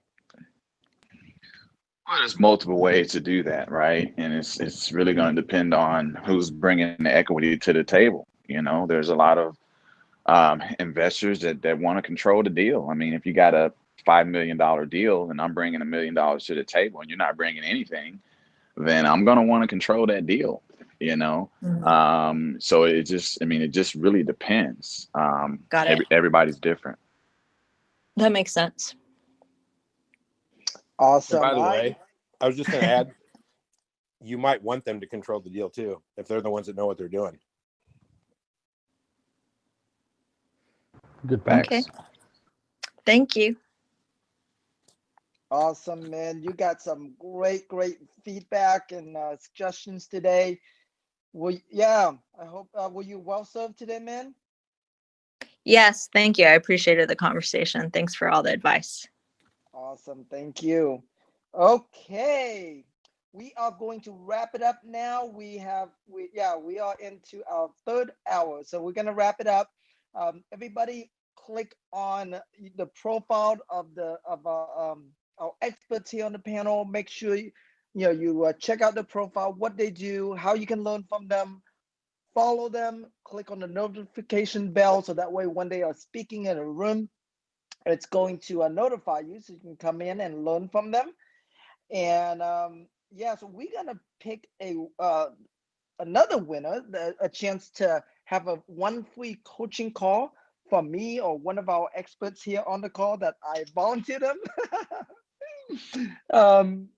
Definitely, if you are a winner, make sure you let me know who it is that you want to have that coaching call with. I need a drum bell to ring. The winner is Susan Hang. Susan Hang, you are our winner for today. You can schedule a call with me or one of our experts here. All right, experts, let's leave everyone with something really, really powerful, really awesome. So if you can, we're gonna go through. I'm gonna refresh the screen here. We're gonna go through. If you can just share with everybody either one great tip, one great tool, one great book, anything you want to share. Richard, we go with you first, sir. All right. Well, yeah, I think it's all about getting really clear on your goals. And so I would suggest you might want to write this down real quickly. This is my formula for success, the 5-step formula for success that I've been teaching for 20 years. And it's number 1, set a goal. Number 2, make a plan. Number 3, plan your work. Number 4, work your plan. And then number 5, get feedback and adjust. So I would suggest maybe setting a 90-day cash goal. Okay. Something that you're committed to, that's important to you, and set that goal. And don't forget about how you're going to do it. Just what would be ideal for your business within 90 days. Okay. So come up with a compelling goal, then make a plan, then figure out how you're going to do it. Break it down into some steps on how you're going to get there, whatever you need to do. And then number 3, plan your work. So we talked about time blocking. Block those things that you need to do into your schedule so they actually get done. We like to say, don't think during the week. So every week you start your week and you have all those important milestones and tasks in your schedule that you work on. And then number 4, work your plan. So like I said, just every week, just work off of your schedule of the things that you've decided you needed to do. And then if you don't, get your eye off the ball, if you focus in on your goal and getting there, you're going to get some feedback. You need to adjust along the way if you're on target or not for that, say for a 90-day goal. And then just don't give up. And if it's important to you, you will achieve it as long as you are committed to that goal. So the 5-step formula for success. Awesome, Richard. Thank you. Steve. Tim, my brother, I was in your first room that you did like 4 days ago or whatever. It seems like 4 months ago. I am absolutely impressed. Yes, it feels like 4 years ago because I haven't slept. So I am so impressed. This room with hot seats and giveaways and using DMs, like this is impressive, man. I can't wait to see what you're doing in a week from now, brother, in these rooms. So appreciate everybody being here, and it was really fun. So the thing I'll leave you guys with is just don't get ahead of yourselves. Don't, we talked about running your own race earlier, but you've got to understand your business. You can't grow something that you don't understand and have defined. Right. And so just realize you've got to be a student of the game, and the work has to get put in at some level, and then you can scale and ramp. And so people are always in a hurry to push. So just understand what's going on. We talked about to Gal a while ago about the metrics and understanding those things. Be a student of what you're doing, track everything you're doing, learn what you're doing. And so when it comes time to scale, it'll be a lot easier. And I'll tell you this is a hard one to swallow, because a lot of people end up building a business and they look back later and they resent it or don't like it and they have problems with it. Just realize you have to be conscious of your business serving you. It's really hard to build an intentional business that will actually give you what you're looking for if you don't know what you want. So get really clear on what you want, be very detailed in building a business that can support that, be a student of that. And if you can work on those 2 things, all the other pieces of hiring and KPIs and capital, all those things will fall into place. Awesome, Steve. And you sharing that reminds me of this saying I love. Get better before you go bigger. Get better before you go bigger. So, love that. Awesome. All right, Keon. Keon, you there? Is he there? Gary, we'll go to you. Gary, let's go to you. I wish there was like a knock feature, and I can, kind of knock on his profile. Wouldn't that be cool? So you were saying like last few tips, right? You were asking final tips to kind of anybody? Tips, tools, resources, something powerful you want to leave everyone with. First, I would say, Clubhouse is just massively opening the doors for people to level up and connect with people that you really would normally have to go pay for. Just they wouldn't have the time to reach you. So I would suggest to everyone here to just go click on their heads, follow them, read their bio, and just look for the people that have synergy with you. Because before you start building the relationships with anyone, you don't want to waste anyone's time. And so you want to think about, how can I come and ask, I'm asking this person for something, but how can I give something to this person first? So if you really want to get their advice that's going to help you, make sure there's some synergy, because when they're at a much higher level than you have to think about, how can I save that person time? Because wealthy real estate investors have opportunity cost, and there's lots of things they always need to get done, and they could, and they just don't want to spend the time on it. So maybe you can find a way to provide value to them in that way. And I would just suggest to do a little bit of homework before you reach out to people like that. Awesome, Gary. Thank you. Rebecca, Lady Boss. Hi there. This was a great experience with all you experts, best of the best. So thank you for having me here again. To me, everything is always about the mindset. Whatever you do, whether you're starting out a brick and mortar, or you're getting into real estate, building relationships with anybody, it's all about shifting of the mindset. So I always recommend the book, which is my favorite by Stephen Covey, is The 7 Habits of Highly Effective people. So I always recommend that. But a few tips that I want to leave with is to acknowledge and embrace imperfections. Hiding from your weaknesses means you'll never overcome them. So view challenges as opportunities, try different learning tactics, and obviously replace the word failing with the word learning, because oftentimes we face fears, but look at them as an opportunity to learn from. That's words of wisdom right there. Thank you, Rebecca. Toby. Hey, Tim, let me just give you your flowers, man. I want to say that you've done a phenomenal job at moderating in every room that I've been in with you on stage. It may even be your gift, may even be your calling, man. Who knows? But I just wanted to give kudos to you. You've done a great job. I have, I guess, yeah, most definitely. I have maybe 3 things that I'll leave the group with. And 2 of them, I say to myself every day, and I try to live by it. The first one is, never let success get to your head, and never let failure get to your heart. The second one is, elevation sometimes requires separation. At every stage of my career where I've elevated to new heights, new levels of success, I've had to leave something behind. I've had to separate myself from something. A lot of people coming into this real estate game, they've gotten advice from all over the place, from family, from friends, everybody has advice. But sometimes when it's time for you to elevate, you got to leave the old stuff behind and transition to the new. And I say that because it's easier said than done. A lot of people can't do it. They want to bring everybody with them to the new level, and you just can't do that all the time. You have to be able to create separation. And then lastly, there's no such thing as overnight success. Everybody on this panel and in this group and on Clubhouse that has had some levels of success, it's taken time for them to get there. Good judgment comes from experience, and a lot of that comes from bad judgment.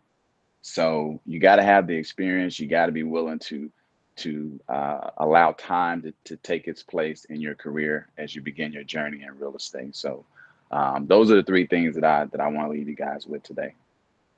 That's awesome, Toby. You're like a walking quote book. I swear. You have some awesome, amazing sort of one-liner. That's beautiful. I love it. All right, Matt. Tim, man, I appreciate it. It's like the second day in a row you've had an awesome room. So I appreciate it. And I learned so much from everybody that's always up here. I was asking some questions yesterday, and I've got my own notes that I've been looking at. But something I want to leave everyone with, you need to have a passion for what you do, especially in this industry.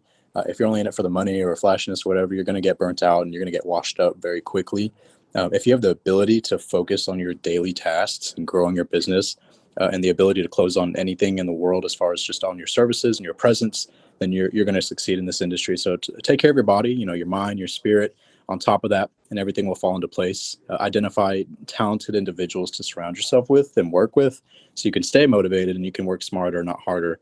And also, lastly, if you're in Texas, DM me. I'll help you get your first deal if you're working something, and I might even buy it from you. Thanks so much, Tim.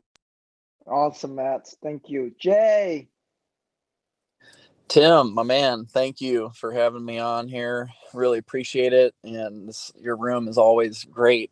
I've been in a couple of times now. The way you run it is just fantastic. So thanks for being such a great leader. I just wanted to reiterate a few things other people touched on as well.